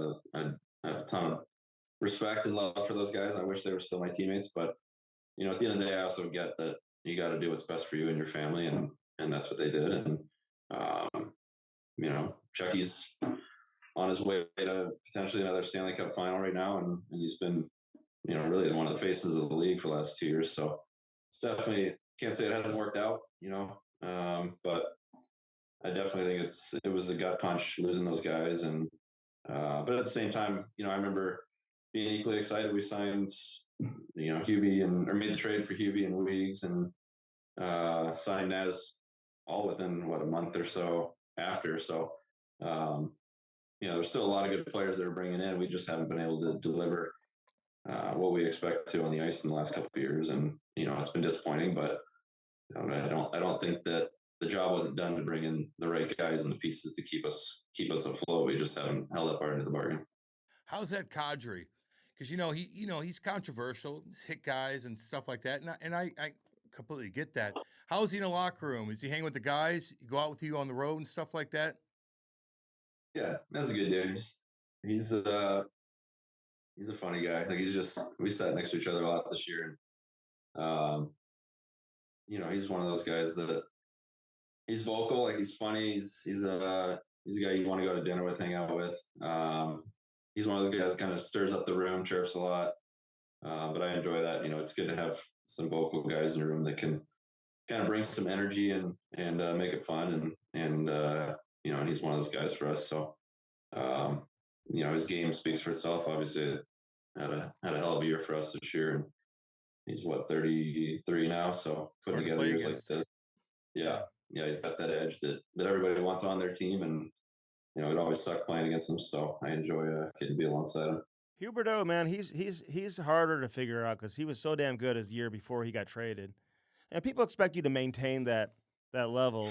He had great chemistry with guys he's playing with in Florida, obviously. Like break it down for us. What is he closer to the? Is his play dropped off that much? I mean, I don't want to have you break down his game, but you go from 115 points, whatever he had, something like that, to 50 something. He's making 10.5. Man, you're gonna get a lot of scrutiny in a Canadian market. I'm sure he's trying. What are you seeing from him behind the scenes that maybe has led to such a dip in production? I mean, I don't know. I can't speak for him, but I think the second half of this year he was pretty damn close to the Johnny that I played against when he was in Florida.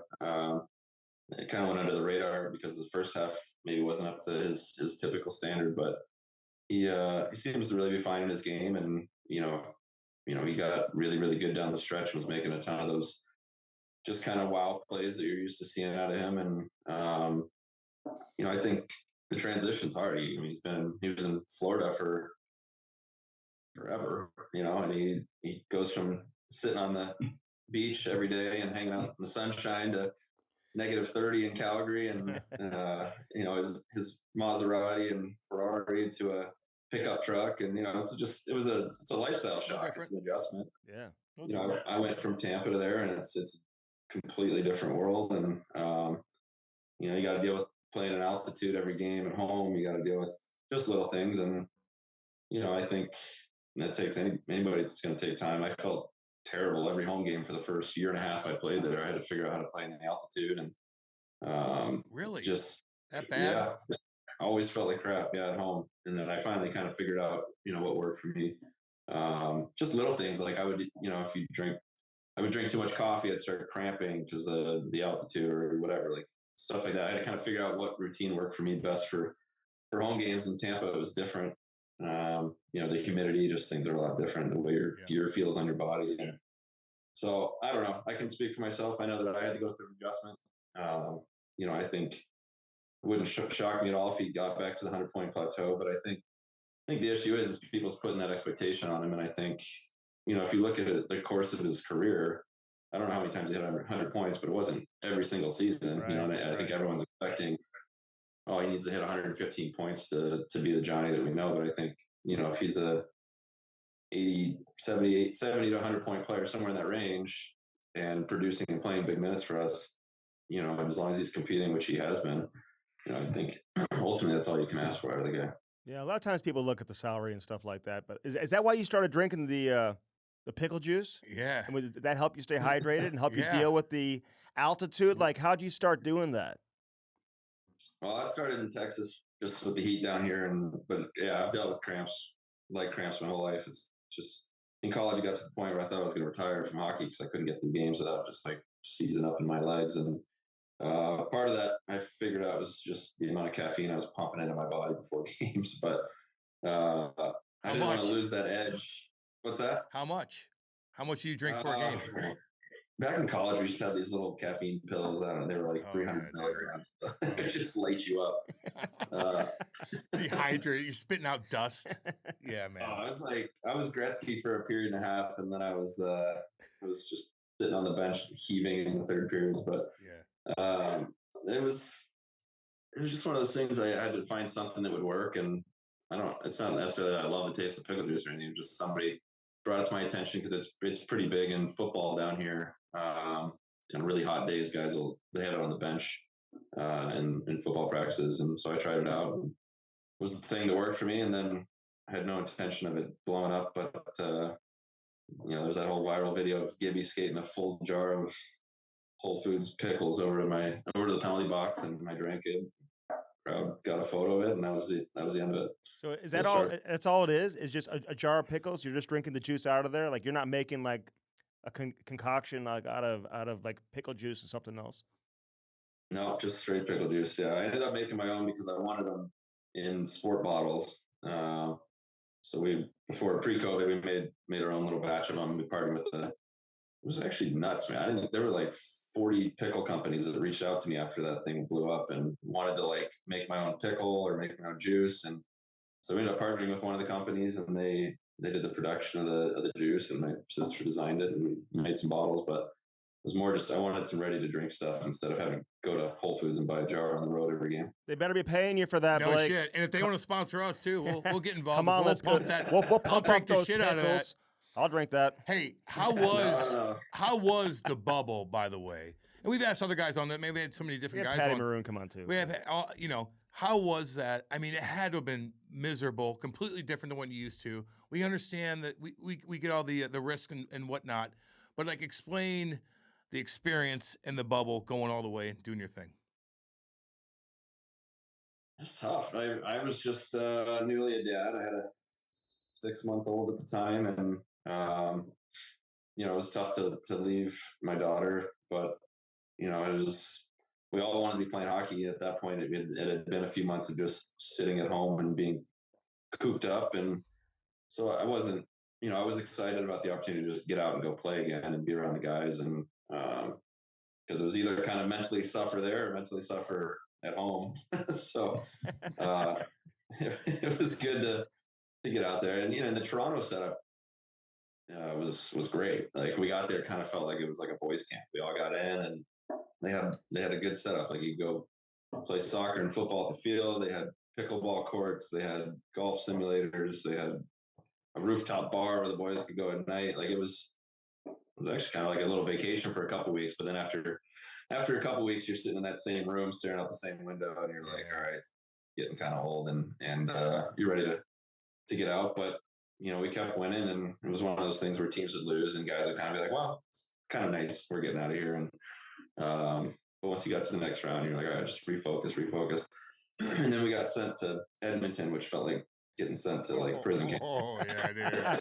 Like okay, yay. But I think I asked like Shaddy and maybe John Cooper the same question. Like, do you feel like because Tampa Bay hadn't won at that point? Like I know like St. Louis, the guys who went there, like they had just won. Boston had won recently. Washington had won recently. Maybe the motivation to stay and was a little bit different than for you guys as a team. Like, is there anything to that or no? Yeah, I think at the end of the day, it's like everyone.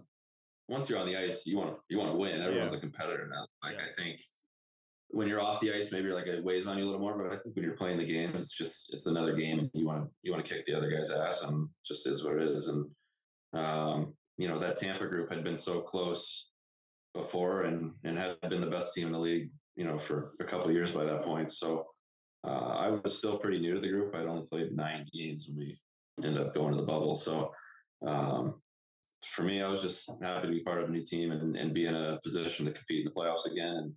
And for those guys, though, obviously that taste of being that close and knowing that they were there, and you might as well, if you're going all that way, you might as well go win it. So I didn't have to do much. I just showed up and let the big boys carry me to the promised land. Hey, that baby that you left behind though, was that when you had the gender reveal on the deck in that beautiful lake? And you're taking a slap shot. You see that? No. He hits the puck and it just turns pink into dust. The gender reveal, man. I got to hear about that. Who came up with that idea? Oh boy, I don't know. It's in our circle. It's actually, you know what? It's funny you say that. I'm heading to a gender reveal in about 3 hours. My brother-in-law's got one, but is it a Texas thing? Is it not in the woods? Don't catch the forest on fire like they did in California. With that They're gender getting reveal? out of control, just so you know. No, they got a balloon, but I've seen a few balloons fly away because they let the kids let them go. And, Oh yeah. And then you never find out what you're having. You just got to wait the full 9 months like most people. But I don't know. I always find it's just kind of fun for me. Like I just thought it'd be kind of fun to get the whole family involved, and everyone kind of did their guests, and it really just turns into a big drinking event where you're hanging out and getting to spend time with the family. But we did a hockey puck the first 2 times, and I ended up with 2 girls, so we shook it up for the third one, and we're having a boy finally. So Right on. Dude, because I was going to tell you, I had 2 girls and then I had a boy. I know how to there's a way to have a boy. I have 100% accuracy rate. I've given it to a bunch of different people actually in terms of guaranteeing a boy. It's a guaranteed thing. So I'm happy that you're getting your boy this time, man, because we had the same thing. We had 2 girls and then a boy. So hey, yeah, I was prepared for a whole football team of women. Oh yeah, running your show every day. A bunch of Dallas Cowboy cheerleaders. Yeah, exactly. Yeah, there you go. Hey, so what'd you guys do when you won? Like, what'd you do after the bubble? Were you like, was it fun? I mean, however, you've seen other celebrations and whatnot. Like, were you guys able to like do as much as you wanted? And I know it's pretty lax down in Tampa anyway, but getting out of there, you're like, get us the hell out of here is one thing. Yeah, it was actually, you know what? I think that was actually a better celebration than the second year we won it. I mean, the second year was pretty good. It was at home, right? It was cool. But like the one we won in the bubble, it was just the boys. Like we won the cup, and we were in that locker room until 3 a.m. Just the guys, like no distractions. Everyone's, it was a different level of like, I don't know. I enjoyed spending just that time with them, and we got to do it. We were up till 5 a.m. at the hotel, just kind of drinking, telling stories, whatever. We had a few hotel workers out in the courtyard we'd raise up the cup for, and they'd get all fired up, and just it was like sad. It was sad, but it was also like it was just cool to be just with the guys, right? Yeah. And then we flew out first thing in the morning. We came back, and everybody was on the tarmac waiting for us, like families, friends. So you still got both sides. You still got to meet everybody there, and we got picked up by these trolleys and went straight to we had the boat parade and all that stuff. So it was pretty awesome. That, like, my memory of that one is actually better than the second. I guess partially because the second one I had an elbow infection, so I couldn't drink properly on the second celebration. But elbow infection. God, did you have a bursa sac issue? No, I had like a cut on my forearm, and then I landed on my elbow, and I was in my gear till like 4 a.m. Yeah. And all the beer and sweat and champagne and all that. So I didn't think much of it. It was fine until 3 or 4 days later, we were at Stammer's house the day before the boat parade, and my arm swelled up to like the size of a balloon, and it was like bright red and hot. And I just remember Sergachev was like, dude, what the fuck? You go to the hospital.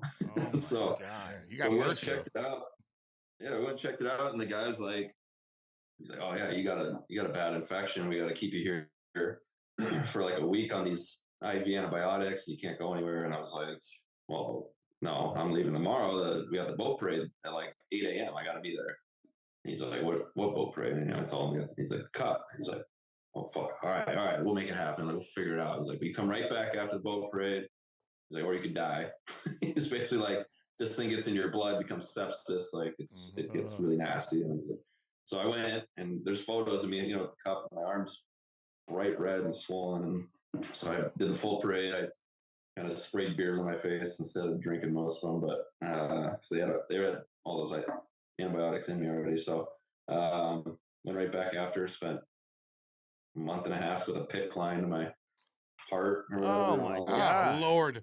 Sergachev's like, listen, this is what we do in Russia. Give me a knife. Yeah, let me just cut it open, and we're just going to drain it right here and there. Then you're going to be good to go. Hey, how's Stammer's house down there, by the way? How's Stammer's place down there? Yeah. Well, he had probably the sickest house I've ever seen, on the open water in the bay. And I don't know, story goes that he doesn't live there anymore. I think he sold it. I think he got a knock on the door, and maybe somebody gave him an offer he couldn't refuse. And so I'm sure the new one he's in is equally impressive. I think he built the first one that I've been to himself, and it was pretty state of the art. I stole his jersey wall idea and threw it in the house down here. Oh yeah. Hey, listen, I know you scored 30 this year, so you're doing great, man. Like you can't regret your decision at all. Like everything's going well for you. You got the contract, but when you're playing in Tampa and you're on a Stanley Cup winning team, like just from a human standpoint, like how difficult is it to leave that situation? Because when you win, man, you guys become so tight. I can only imagine how tight the group was. Yeah, it was tough. It was one of those things that we kind of knew. We kind of knew the writing was on the wall, in the playoffs or going into the playoffs, because we knew the cap was going to be a disaster, and they had to cut somewhere. So, Coop, used that in his speech in the Game 7 conference final. He talked about it being the last day of school and just enjoying the time with each other, because this is the last time that group is going to be together. And which kind of gave us the fuel and motivation to go back to back. And but at the end of the day, we knew somebody was leaving, and we knew that it was likely going to be a lot of us, and ended up being my whole line. So we, Yanni Gordo had just bought a piece of property, and I think he tore down the house to build, and got picked up like a week later. Like Seattle and the expansion. Yeah. So tear down, build. I guess some of us knew it was coming more than others, I guess, but we just, unless we were all going to take significant, pay cuts, it just wasn't going to happen. I think, I don't know if my wife might have been in for it if she got to stay in Tampa for the rest of her life, but it just wasn't gonna be for us. So it sucked. It sucked to leave. It was a good group of guys, a lot of fun. And like I said, it was, if we could keep that group together, we probably would have gone on to win a few more cups. So it sucks knowing that you probably could have continued to win with that group, but the business is what it is for a reason. Yeah. Hey, we look up all your stuff when we do these interviews. Has some badass goals, some great fights, but dude, you got connected with Tom Wilson behind the net, man. I don't know what. Say great fights. I'm just saying, no, because you stick up, dude. You play hard, man. Yeah, I love the way you play, dude. Yeah. But the Tom Wilson one, I'm watching that. I'm like, God, did he connect on you at all? That was scary. I didn't like it, by the way, and we like him. No, it's actually, I actually love Willie. We met at a wedding a couple years ago, and I got a lot of respect for him. But we love him too, awesome. man. We've had him on here, man. Him, he's dude. awesome. Yeah. No, he's great. But that was my first. That might have been my first. Anyway, I think it was my first full year that year, and still trying to make a name. The only reason I made the team that year was because Travis Zajac tore his pec, and Boiler got diagnosed with cancer, and so they were scrapping for anybody to come play center for them. So I got like a 10-game stint to kind of show what I had, and Willie hit Green, our captain Andy Green, in the corner, and I was like, it was, the game was done at this point, and I had just fought Burakovsky earlier in the game, and that was one of my first. I think it was my second pro fight, and it went pretty well. And I was like, all right, pretty tough. It did, man. Yeah. So I grabbed Willie. I'm like, hey, I'm like, let's go. And he looks at me. I'll never forget it. He looks at me. He's like, are you sure? And I was like, no. And he's like, all right, let's go. And then he just beat the wheels off me for 20 seconds straight. And I remember I was standing in there, and I had no grip, nothing. I'm just flailing around. And I just remember in my head, I'm like, I'm not going down. I'm not going to go down. I'm not going to let this guy. And I was too proud. I should have just gone down, but I was too proud. And he was just feeding me. I just remember I felt like I had his knuckle imprints across my forehead for a week. And I got out of the game, and my grandmother's at this game, and she is like in tears, like about to just cry herself out of the building when I come out. She's, "Are you okay?" And I just remember I was like, I'm probably not okay, but I'm okay. I'll be fine.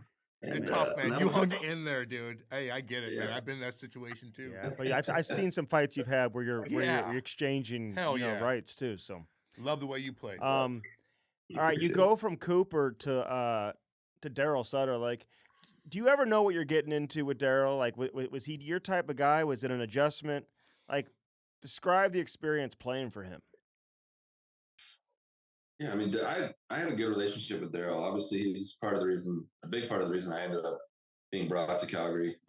He went to bat for me and wanted to bring me in, and he always treated me really well. I mean, he was a completely different coach than Coop. Obviously, like, you're gonna get motivated two completely different ways. Like, Coop's a great speaker, and you could put his quotes into movies, and they would do pretty well. And Daryl's more of a let's light a fire under your ass, tell you what a piece of shit you guys all are, and get you going that way. But everybody reacts differently to different styles, and I could be motivated pretty much any way that somebody wants to bring it. I think it's got to come from within anyway. So, but anyway, he was hard, but he was one of those guys, like, he'd give you the shirt off his back if you were outside the rink, and he's a family man. I still remember the story. We lost to Pittsburgh or somebody. We lost at home, and it was a 2-1 loss. It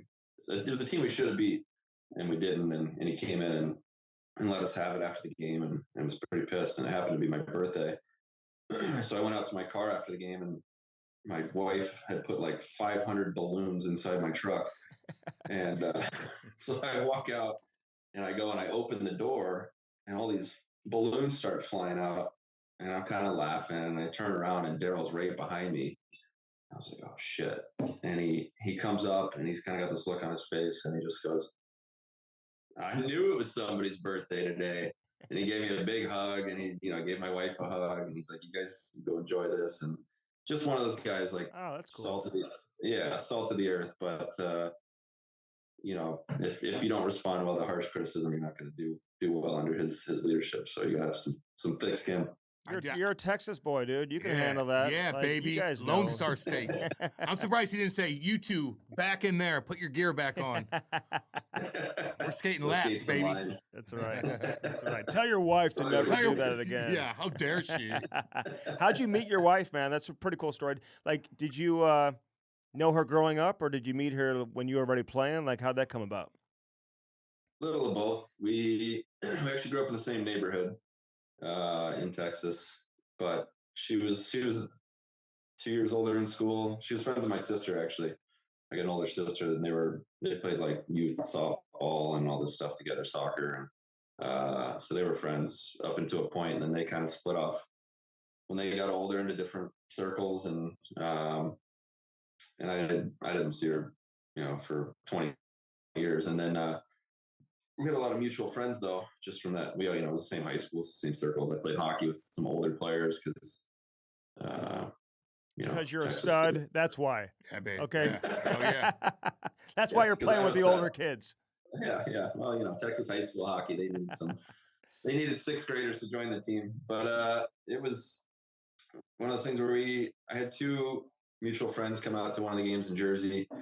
They lived in New York City, so they just popped over for a game, and it happened to be against the Stars, and I scored my first NHL goal that night against Dallas, and went out and took a photo on the ice with those guys, and then that kind of blew up and went viral in our social circles, and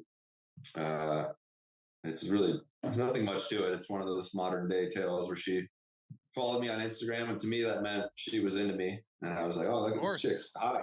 Cowboy cheerleader. Who's this? And then I realized I knew her. And so I reached out to her under the assumption that that's where this was headed. And she was just like, beat it. And so I had to work a little bit harder than that. It took me a few months to to get her to, start talking to me. And then I took her out when I came back to Dallas, and married, 3 kids, or 2.5, I guess, one on the way, and haven't stopped since. Hey, when you were young and you talked to your sister, were you like, hey, you having your friends over tonight? And invite Jordan over. What's going on with that? Why don't you guys have a movie night? I'll make you popcorn. No, I should. I was too busy. Too busy. Focused on my craft when I was dominating. Boring. She saw you play hockey. She's like, I like this. I called her I called my sister right away. I was like, hey, I'm going out with this older woman. You're not going to believe who it is. And she's like, let me guess, Jordan Dale. And I was like, you're pretty good at this. Yeah. Well, she knew. She knew from the get-go who you can. Because it's exactly. You don't even know you're doing it. Hey, was she still cheerleading when you met her or no? No, she had been out. She was sideline reporting for college football. Oh, that's right. That's cool. No wonder you're media guy of the year. Yeah. You respect the media, and she's telling you, be nice to the media. Well, she's been tutoring me for years, so it's finally sunk in my thick skull. Hey, so Dallas Cowboy cheerleaders, like, are they, like, everyone knows who they are? Like, is it like a full-time job? Like, what are they? Yeah. What's the expectation?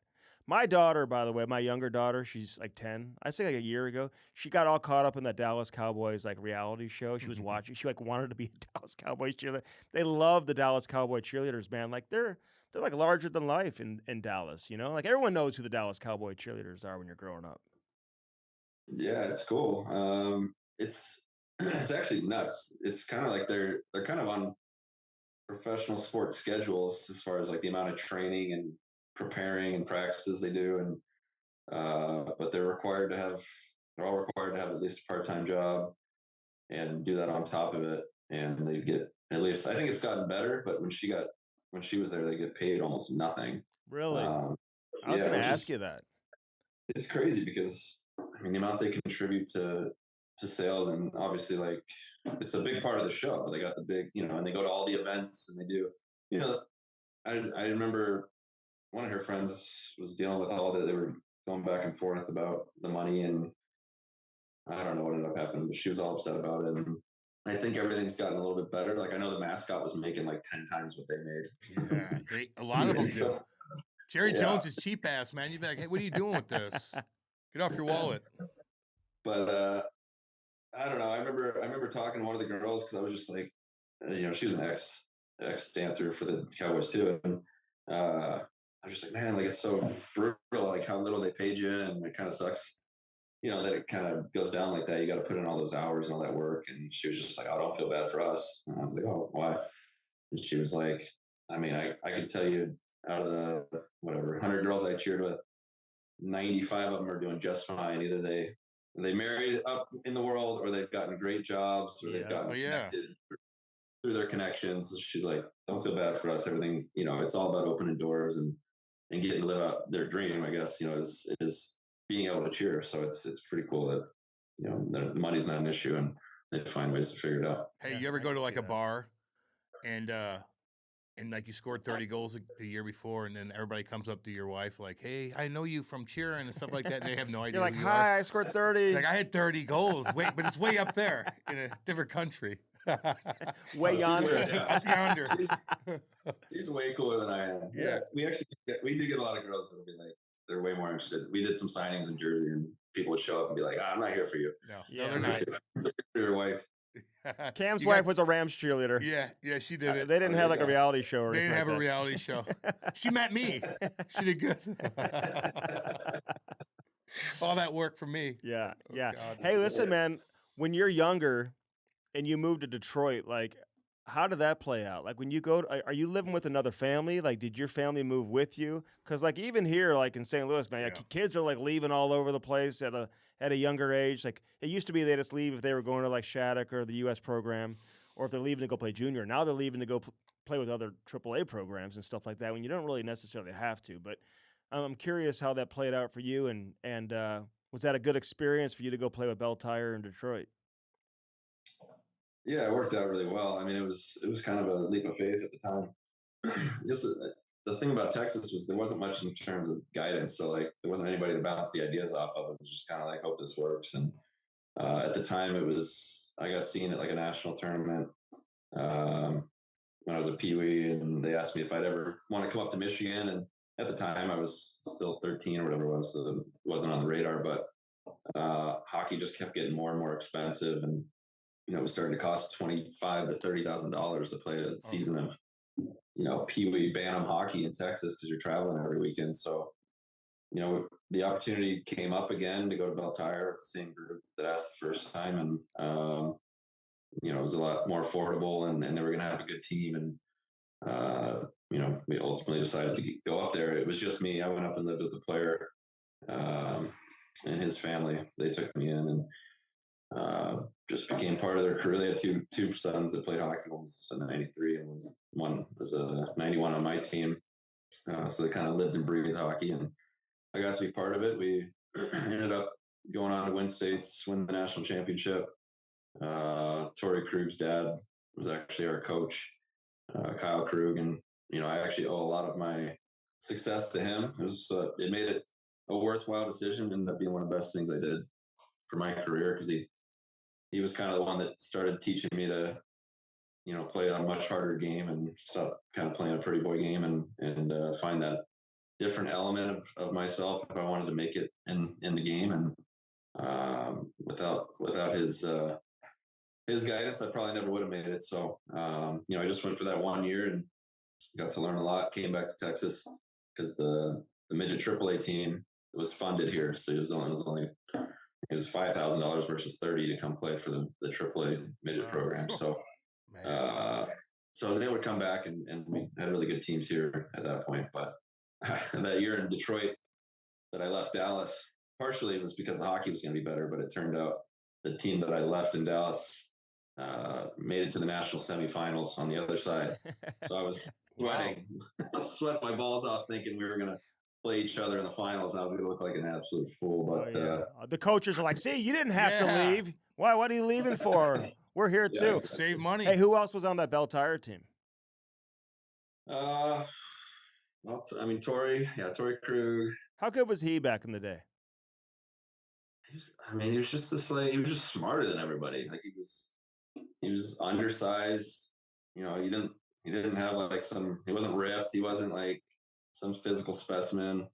He was just better than everyone because he was so smart. He was always a step ahead of the game. And, we had him and a kid named Bo Schmitz, they were D partners. And Bo was kind of built like Cam, just this brick shit house. Like, it's fast. I'm on testosterone right now. Built like me. Yeah. But Bo kind of had all the intangibles, and was, one of the best defensemen in the country. And Torrey was just kind of he just didn't have that stature and that kind of, when you looked at that demeanor, but he was just so good because of how smart he was. And I think Bo ended up playing some pro games, but never quite panned out, in his hockey career. And Torrey, obviously, everybody knows Torrey's story now. So it was just impressive what he did with his mind, and then his body caught up, and obviously the rest of his tools came along. But I had a lot of respect for how well he thought the game. Yeah, he's competitive too. Yeah, he is. You played junior with Jaden Schwartz too, didn't you? Was he down? Was he? You're like, I don't know, man. I don't remember. A lot going on. Was he dominating back then? I think he led the USHL in scoring or something like that. I don't know if he was there more than 1 year or not, but I'm just curious, man. Whenever these guys make it to the show, people like to hear how good they were before they became, this recognizable name, NHL star. Yeah, well, I was only in Tri-City for maybe 3 months with Jaden, but yeah, he was kind of like the guy. I remember coming into camp and hearing about him, and he was kind of supposed to be the stud coming in from, where was he? Wilcox, Saskatchewan. Andy knows. Yes. Andy Notre Dame. Yes, thank you. Notre Dame. That's what I was looking for. The Hounds. And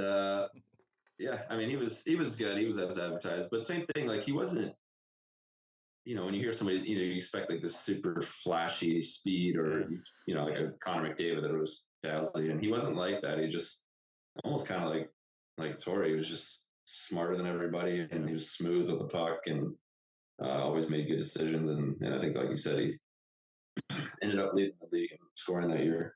I was only there for a little chunk of that, but it was cool to get to watch him tear it up. I was plugging away on the fourth line. I know the I think I game. only had I think I only had 2 goals at the time I got traded, and he was probably already up to 20. So we were in different levels at that point. Well, that's how he is as an NHL player. He's just cerebral He's and good, man. and really good player, but not like overly flashy. You figured it out though. You did. Hey, listen, somebody told me, one of your college teammates. They said you had a great story, like you had people over to watch the Super Bowl, whatever, and your billets were out of town, so you had a little bit of a party, and the grandma flipped out, and then you moved out of the house. Like you gotta tell us that story, man. I mean, hey, I'm just saying, this is the stuff they're bringing to us, We've all been there, dude, with the billet stuff. The grandma comes down. Where's the girls? Yeah, they hate that. Rightfully so. I'd say I'd wonder who your source was, but he was there, so I think I got an idea. I was living with a family in Indiana, and it was sick setup. Like I had the full basement to myself, like a game room, a movie room, 2 bedrooms, a bar, like a kitchen bar, and whatever. It had everything. Big pool, walkout, from the bottom floor there. And I just threw it all away. I just ruined it all. But I had everyone over for the Super Bowl, and the billets were out of town. They're technically not supposed to leave you alone. They're supposed to make you go stay with somebody else. But they're like, "Oh, we trust you. We know you're not gonna mess around." And I was like, "No, I won't mess around." And so anyway, I had everyone over. It was like, when I say everyone, it was like 5 guys. Like it wasn't like this isn't a rager. This was like a few of the boys hanging out, playing beer pong and watching the Super Bowl. Like it was a very small, casual gathering. And a few minutes into the party, the grandparents showed up at the house, and they're walking around, and they kind of poked their head down, and they're like, "What's going on here?" We had heard them walking around upstairs, so we hid all the beers like in the cupboards and in the pantry, and I think we still had beer in the cups playing beer pong, and they came down and they're like, "What's going on down here?" And we're like, "Oh, we're just hanging, just playing water pong and watching the game." And water pong. And they're like, "Oh, really?" Well, nobody really knew what beer pong was at this point. It was still like fairly new to the world. And so they're like, "What's this game?" And they picked up this can. They're like, "What's this Keystone? What's a Keystone?" And I was like, "Oh, it's a soda. It's one we really like, because they don't drink. Their whole family doesn't drink." Oh, God. So they're like, "Oh, okay, it says beer, but it's soda. It's a new one. It's good. It's like a ginger beer type thing." So anyway, they freak out. I call the parents, and like we had been drinking pretty good. So at this point, the housing coordinator had been called, and he's like, "I'm coming over. I'm gonna see what's going on." He shows up, and everything's cleaned up at this point. Like we'd already kind of tucked it all into the spots that we needed to. And he shows up, and he's like, "This is the party?" He's like, "What are you talking about? It's 5 guys here. Are there chicks here?" And we're like, "No, there's no chicks." And he's like, so he gets mad at the grandparents. He's like, "They're not even drinking. There's no girls here, all this stuff." And then he calls my billet parents. And anyway, so in this like drunken moment, we're all just like, "You should move out." And I'm like, "Yeah, I'm moving out. I'm out of here. I'm fucking out of here." And so all the boys start hopping in, start packing my bags for me. And they're throwing all the empty beers into my hockey bag to, haul them out the door past the grandparents so they don't see them. And and that was it. I took off that night, we went with the housing coordinator. I moved into their house, like in their closet. I basically lived in for a few days until they found me a replacement home, and the rest is history. I've actually reconciled with the family since they came out to Miami to see me play a few games, and we buried the hatchet. But I do remember when it was all said and done, they called me and they're like, "Hey," because I was still sticking to my story that we weren't drinking at this point, and they were like, "Hey, we got your stuff. Your leftover stuff is out on the patio. We'd like you to come pick it up." So I was like, "All right." So I drove over, and their kids are like looking out the windows, and they're looking out the windows, and there's 3 Keystone Lights on top of my stuff, just to send the message like, "We know what you did." Yeah, but but that's not that big of a deal. No, and now the kids are saying to their parents, "You kicked Blake Coleman out of the house? How dare you?" And they probably miss you too. What's weird is that the grandparents would be that like, Usually they'd be the cool grandpa come down like, what are you guys doing? Let me get in on this. But they freaked out, man. That sucks. Yeah. No, they were not happy. No. How are your new billets, though? Were they cool? Your new ones? It was great. Yeah, it was an ER doc, good family, and they were never home either. So, it's business as usual. Hey, last thing for you, man, and we'll let you go. Yeah, dude, you've been awesome, by the way. Have you ever been out to one of those stampedes or anything? Like, I'm just curious, like Calgary, what it's all about. Like, I always like being in Calgary. Yeah. It's a cool city, man. Yeah, we went out last summer. First time I had a buddy. Actually, I was best man at his wedding. He was best man at mine. A college teammate that he was looking for a spot to do a bachelor party. Wanted to shake it up from the traditional spots, Vegas and all that. So we were told I was told by everyone in Calgary, like, dude, take him to Stampede. They got all these events, all these chicks and Daisy Dukes and concerts, and like the boys will love it. So we lined it up. Everyone came, stayed at my house, and went out to Banff for a round of golf, and then came back and tore it up for a couple nights at Stampede, and it was awesome. It was a pretty. I've never seen that many people in such a small space in a city. Like, it was insane. Gave me social anxiety, but it was yeah, it's a lot. It was cool. I kind of thought I'd fly under the radar because I knew a lot of people flew in out of town, and it wasn't all Calgarians at this thing, but it was like left and right. Everybody kind of knew who we were, and so it was that side was a little distracting, but the experience itself was pretty cool. My wife was sitting at home when we planned this whole thing, and she's like, "Fuck that, I'm going too." She called up all her girls. "I'm doing a girls trip." So she ended up going out doing her thing with her girlfriends, and so we both got to experience it once. Decided that was probably plenty for us, and I don't know if I'll be back for a little while. But, hey, was she like, "Where are you at? I need to meet you right now"? Or you like, "You guys do your thing, we'll do our thing"? Where'd they go? They're for always, their girls? trip? They're probably like, "What are they doing? Where are they at?" They're in the Bahamas. Yeah. No, we split it up. Yeah, it was. It was. I sent my list of spots. So here's where you can't go, and do whatever you want. We'll see you at the end of the weekend. Good for her, man. Hey, That's cool. You're not hiding there, dude. Come on now. Hell no. With that flow, get on with yourself. Hey, is your brother a country music singer or something like that? Or no? Yeah, he plays guitar for. Well, he was playing with a guy named Michael Ray, and he just switched over to. He's working for John Party now, country singer out in Nashville. So he's been in that scene for, I don't know, 10 years now or so, but maybe longer. I'm getting old, but yeah, he definitely got the talent in our family. And your sister played D1 sports too, man. So you guys got it going on over there, man. So Rusty did it right, Rusty. man. Yeah, Rusty, baby. Tell Rusty we said what's up. Yeah. Good swimmers, Rusty. Yeah, I will. Did he play for Barry Switzer back in the day? I don't know. I'd have to ask him. I don't know. I don't get any of the good stories. What position was he in football? Yeah. Well, he was running back until he got to college, and then he went to place kicker. Yeah, he's not gonna be running back in college. He went to place kicker. Well, I think Barry Sanders followed him up. So. Oh, it was Oklahoma State, not Oklahoma. Yeah. I thought it was Oklahoma. Okay. Yeah. Oklahoma State. Yeah. There you go. Yeah. Hey man, you're the best, dude. All the best to you, man. We're rooting for you, man. Congrats on a great season too, and all the best with the family and the baby and all that Thanks stuff. for coming on, big dog. All right, thanks, fellas. It's good to get to know you guys. Yeah, appreciate it. Likewise. Right on, buddy. See Good you, luck. All right. See you, buddy. And it was Alex Wyman that gave me that story too. So yeah, he's a good dude. So go give him. We love both of them. I knew. Yeah. All right. See you, fellas. Appreciate it. See ya. The Chemistry Podcast is brought to you by Bellman. BEHLMANN. Bellman Automotive. Located where? Troy, Missouri. Buick GMC on one side of the street. Right on the other side, Chrysler Dodge Jeep Ram. Get yourself some new wheels in time for the winter. That was Blake Coleman, baby. I just looked up. he just saw the two-headed girl. They're cute, man. Very cute. Yeah. And I feel for them, dude. Yeah, they're doing Abby okay. and Brittany Hentz. Told you. And they're married and everything. Who's told- the husband? I gotta talk to him. I got questions for him. Like, do they get mad at each other?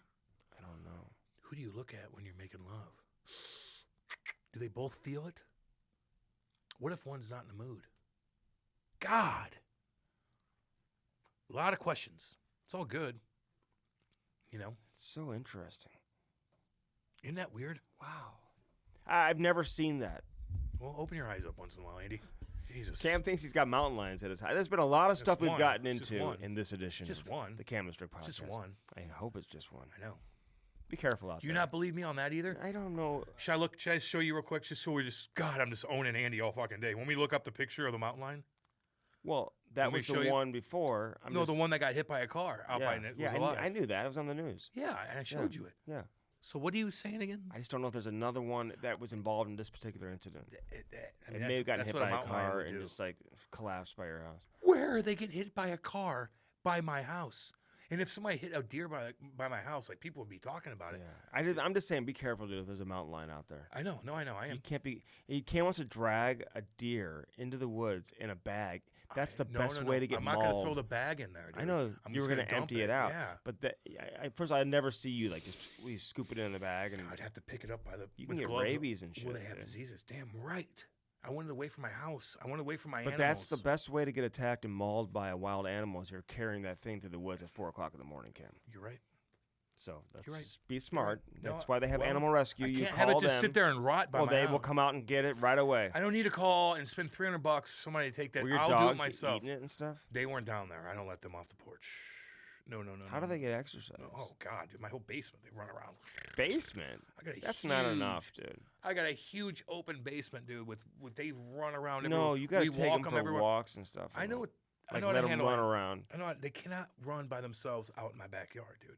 They'll run off on the course. I can't have that happen. No. And if I had a fence, dude, they'll run through that fence so fast, dude. They saw a fox the other day, and they almost jumped over my freaking thing. I had to bring them back. They'll in the run house. through the fence? If I had an electric fence, they'd run right through it. Oh, my God. Yeah. They're not very smart? Because most dogs will stop at the... I would say that when Usually it comes to those that, things work pretty well. you know, they're too much. But you know what I'm saying? The electric fence. They're not typically, very smart. Andy's golden doodle's smart, like Blaze smart. Golden doodles ain't that smart either. Blay is he's like a human, dude. That's how my dad's dog is. Bear is such a He good is dog. He's the best dog we've ever had. Really? Bear. See, now you know. He is the best dog we've ever Blay had. is like... He is so disciplined, dude. Oh, my God. That's why he's so disciplined. So now you understand why. Yeah, that's lot why of us everybody at has Creekport them. Racket Club And he's have 'em. like bragging about it. I'm like, well, that's why you have them, because they're good dogs. Mhm. They're good dogs. They're, They're really good disciplined. dogs. Yep. Are they that smart? But they're smart No, enough to listen not to you. smart like my old German Shepherd. Exactly. Smart. That German Shepherd's a different animal, Yeah, dude. yeah. That thing could protect Yeah, you. yeah. Like Blaze is gonna be like, but he's not gonna run away from you. You know what I mean? Like, my dad takes Bear on walks and just lets him go Yeah. Mhm. in these huge parks, and he'll be like this. Watch, Cam, watch. Do something like this. Bear will go right there, right here, boom, ready for you. Like, he is such a good. Saved my dad, dude. That doggy saved him. Really? Yeah, he was lonely. He was Oh. dealing with Tuck. Tuck was fucked up. Tucky was around for 16 years. My dad loved him so much, and then once we adopted Bear from my Aunt Patty, my dad's happy. So that's all I care about. Listen, we got Chris Pronger coming in here. I can't wait to tell him how Cam wanted like Trouba suspended and just kicked out of the game. Fucking tell his fucking bitch ass. Jeez. I mean, why you're trying to you think Prongs is gonna take your side on anything? He will. You know, for me, I tried to hit Prongs. He cross-checked me right in my jaw. Prongs is the dirtiest son of a bitch, man. The hardest guy ever to play against was probably, if you were to name the hardest guys ever to play against in the NHL, dirtiest, meanest guys, Pronger's a top 5, no matter what. Really? Don't you think? 100%. Don't you think? 100%. Don't you think?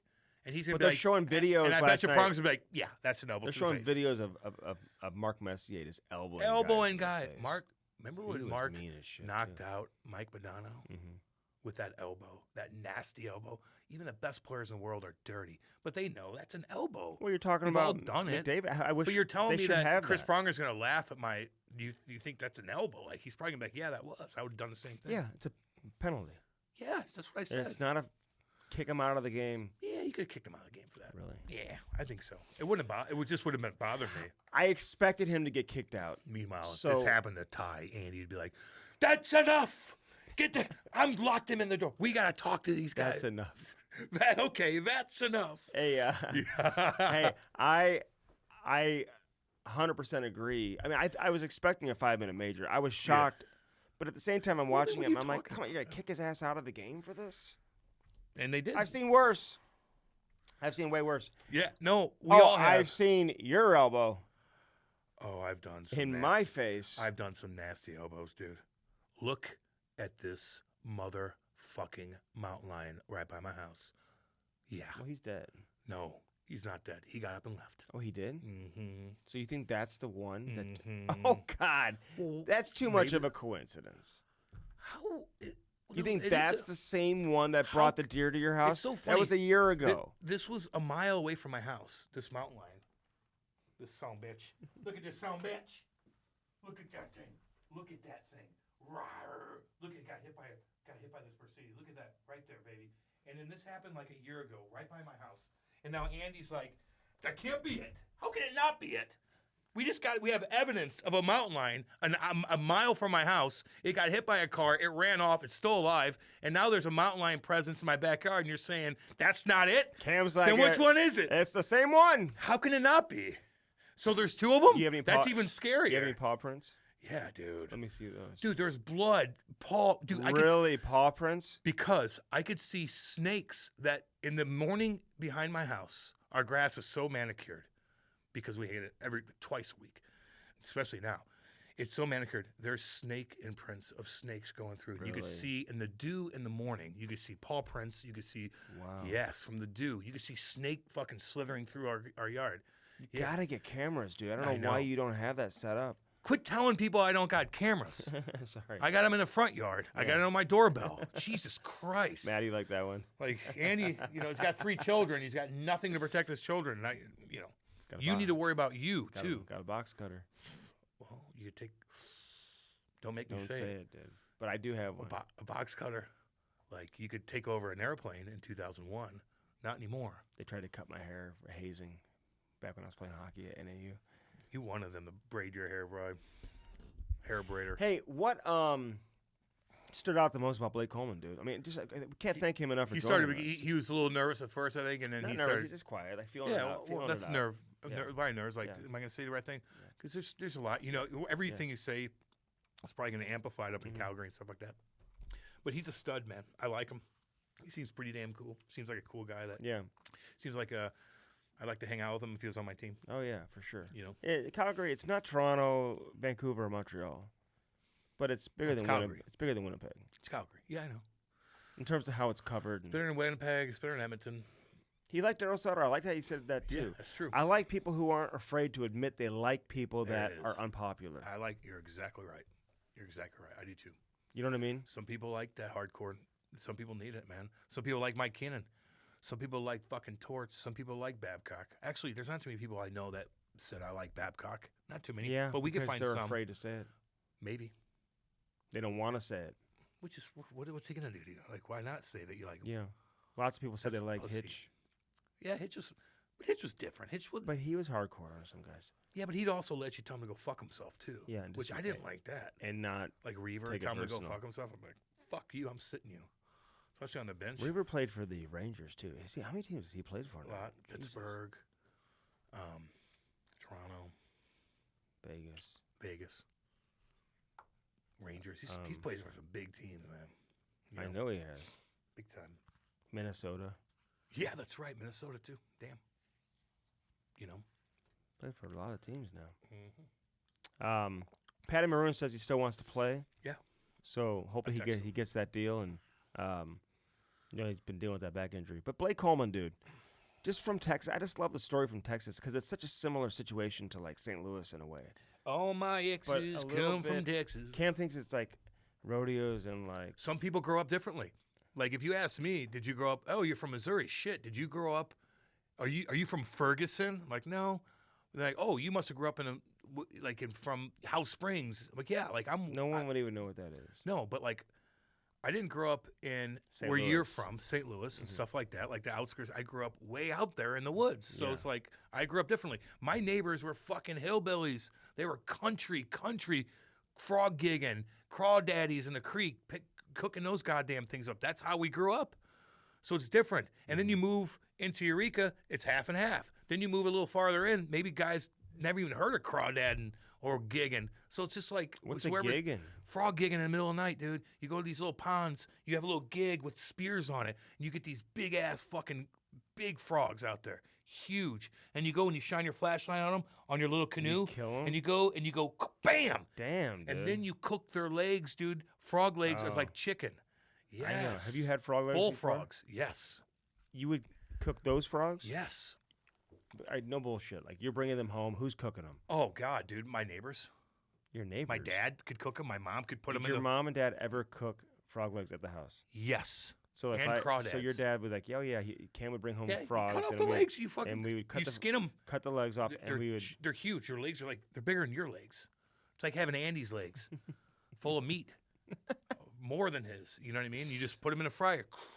And they were that good. Damn good. Yep. Now would I order that at a restaurant? Hell nah. Would I I, think- order a gator at a restaurant? No. Heard that's okay. I don't even like eating shark. Oh, I like shark. I don't like shark. Is shark seafood? Do you think? And you're off your game. No, I'm just saying. No, you are. You're slowing the conversation. No, down. No, shark you do. You slow the is- conversation down.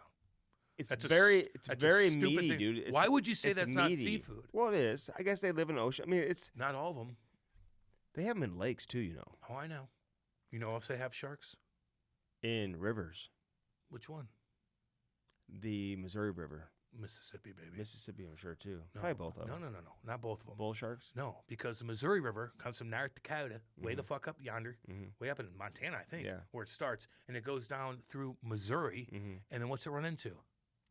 The Mississippi. Yeah, Yeah. and the Mississippi goes down to the Louisiana Delta. Okay. That's where the fucking sharks come up. You have to have an opening where the ocean is, Andy. So the Missouri Wow. ain't gonna So have they that. come up here. They come up to fucking Mississippi. Yeah, be They're careful. called bull sharks. They could adapt. They could Well, adapt. I've had shark though, but it's very meaty. It's not good. Like, it's It's not not. bad. It's not your typical. It's not bad seafood at all. It's not like flaky white fish. No, it's not. Or I like like a swordfish salmon, too. whatever. Swordfish is dang good. But shark, like Swordfish is a little meaty. I too. look at shark like they're just majestic to me. So you're not wanting to eat I it. just love sharks. Are so interesting. I love to go somewhere and find a goddamn megalodon tooth. You know what a megalodon is? Oh yeah. Badass. Back in the day. We talked about that a long yes. time ago. Megalodon tooths Yeah. are like this big. That's like how I felt teeth. when I saw whales. They're stuck in the oceans. When I They're s- stuck in the cliff sides, where you go and you take a cliff, like right by the ocean, like the Hmm. sandy cliff. You go to some of these areas and you kind of scrape down the cliff, and one will be sticking right out. Wow. Yeah, I saw the whales in Cape Cod. Remember when I was telling you those are about that? scary, man. Hell yeah, they'll wreck you. But they don't hurt you really. Well, I think the killer whales will. The orcas. maybe. Oh, killer whales are starting to attack sharks now, and they're starting to attack. Do you know they would win that fight? Yeah, of course, they're bigger, and they're smarter, and they go in packs. Killer whales are starting to attack boats more often. Did you see that killer Yes. whale coming at that boat the other day? They're starting to At like attack 100 miles an hour, dude. Andy. They're starting to attack boats more and more and more. They are so goddamn smart. Watch killer whales on YouTube. Mhm. Watch them go after a seal. The seal will be on a piece of ice. The whales will come around it, start talking to each other, and then go whoosh, go boom. Would you go on a boat at night, a motorboat at night in the Everglades? Fuck no. Unless I was with shit-kicking motherfuckers that know exactly what they're doing. You look at these boats that go on the Everglades, man, and you look down and you see all those beady eyes everywhere. One, well, your engine runs out. What are you going to do? You're going to paddle back. I always think about that when I see these guys on the You're gonna safaris, paddle. man, when the lions are circling them. I'm like, Nah, what I'm if not your into it. what if your engine like just goes down? I'm not into it. Those trucks, those Jeeps they're in look like they're like about to go out, dude. I know. Is that dude driving? Did he fill it up with gas? Like, Was it mixed gas? Like Andy would put mixed gas in this. I don't know. Some people say it's the best vacation they could ever take is No, a see- safari. Yeah, sure. I just, it's too far from me. Mm-hmm. You don't The want to go to Flo- Africa? Nah. No. The Florida Everglades are very interesting. Mhm. So many different species down there. It's crazy, man. Hillbilly Amazon. But do I want to go out and see gators? Hell yeah. Yeah, okay. But I'd rather go to somebody's badass house on the bayou. Some wealthy guy that knows what he's doing, that lives in the fucking swampland down the bayou, that has a cool place. And then he'd be like, Cam, let me take you right. where we're at. Still and then risking it, Have man. a couple cocktails and go out. He'd be like, check Still- these gators out. Still risking it. Yeah. No, Yeah. I know, but they're used A to buddy that of mine stuff. just did that recently in Florida. Like, nighttime. I wonder how far up a gator could stay. How far north can a gator still adapt and live? What do you mean? How far up north can a gator survive? I'd say, well, I'd say probably up in Alabama, halfway up Alabama. There's still that's signs about of it. Mississippi, maybe, yeah. Some of the Mississippi, they cruise up. Maybe one of the Carolinas. Because once it freezes over, I know. Oh, I saw gators in South Carolina all over, man. Oh, God, yeah. South Carolina. Yeah. North Carolina. That's what you got to know. Of course, it's South Carolina. It's like their freaking. Haven. That's their motto, the gator. Like, it's their. Well, no, Florida's the motto, yeah. Yeah, but South Carolina has more gators than anything. Yeah, okay. Yeah, tons. And the golf courses down there big time. It's just no one lives in I'd be South careful. Carolina. Yeah. They all live in Florida. All right, listen, we could talk about this until we're blue in the We face, love all man. you guys, And, man. like, and- Memorial Day right here, and baby. Blake Coleman, man, thank you All so you much, guys, dude. we love you. And he was awesome. So check that out. I hope you give us some feedback, man. Subscribe to our YouTube. Yep. Comment on the YouTube. Let us know what you think. Yeah. And Twitter, Instagram. If you're a company out there, you want to partner with us, Damn man. right. Help keep this thing going. We'd love to get involved with you as well, man. There's Yep. so much shit going on, and looking forward to the summer now. Like we're time. entering June. We'll have some good guests coming on for you guys. Oh, too. yeah. We're going to entertain the shit out of you, Yeah. man, like we always do. We always bring the heat, dude. We bring the heat, Yeah. you know. And Cam's a little struggling today because it's a holiday. He's just a little. Well, I want to get out of here. yeah, yeah. I mean, I love doing this, but Andy keeps prolonging everything. Like, he doesn't know. Andy doesn't like to be at home. Like, I like to get out. I'm going to the here. barbecue right now. You know what I mean? Hey, Cam, the Cam and Strick podcast is brought to you by First Form. FirstForm.com/Cam and Strick. Use our link and use it today. Yeah, baby, let's go. Fruits and greens, energy, the apparel, protein bars, beef sticks, Electrolytes, app. electrolytes, the app, the Formula One, the level way one, of best life, man. protein. It's the way of life. It is. Yeah, their clothes. Incredible all of it, people, dude. Yep. I told you they sent me like a gift card because they overcharged me for something I didn't even know. They just took care of it for you. They were like, "Hey, just so you know, we overcharged you." Not too many companies do I'm like, that. what? Just so you know, You Not too many people are companies. too good Yep. to be true. When in the way of life is now, everybody's ripping everybody Oh, off. Not with they're First not. Form. They don't need to. No, that's their brand is to be good people. Like, no, Yes. we're a team. Yeah, I agree with that. And you made that team. Yes, I Andy, did. you did. What I Wasn't did. easy, but you made that team. You were working hard, and they're just like, we're going to keep them on this team. No, but it is a one big Yeah. team, man. It totally. is. Hat launch and hatlaunch.com, Cam. Hell yeah. At hat launch, you get what? Well, you don't get any swinging dicks, but we don't need to say that. They already know. But man, you get Oh, great you apparel. are quick on your feet. You dude. get great apparel, man. You do, and we're gonna go check out their Headquarters. headquarters here soon. this And week. they've got We're gonna- shirt launch coming up too, very, very They soon. got a lot of things going, dude. They work their ass off. They got good product right there. Say hi to Danny. Danny, how you doing, man? Happy Memorial Day. And Love you Jordan. guys. Jordan, what's up, baby? Happy Memorial Day. baby. Right on. And get yourself a hat. Yeah. America's #1 source for custom hats is Hat launch. Damn all right. different colors, Yeah, they got it all man. different designs. They'll design Whatever it you for want. you if you want them to. Whatever you want. But take advantage of that. There's a great company out there. You're buying a hat, you're looking for to design a hat, only one place to go. And that's Hat Launch. Illinois Recovery Center, Cam, if you're in a jam. Man, you got to get it done. Right there in Swansea, Illinois. IRC, IllinoisRecoveryCenter.com. Check it out. And I know the process of insurance and all that stuff. Dude, they'll make it easy for you. Chrissy Pondoff, Eric Conley. They're willing to help you. They want to help you. I've seen it firsthand.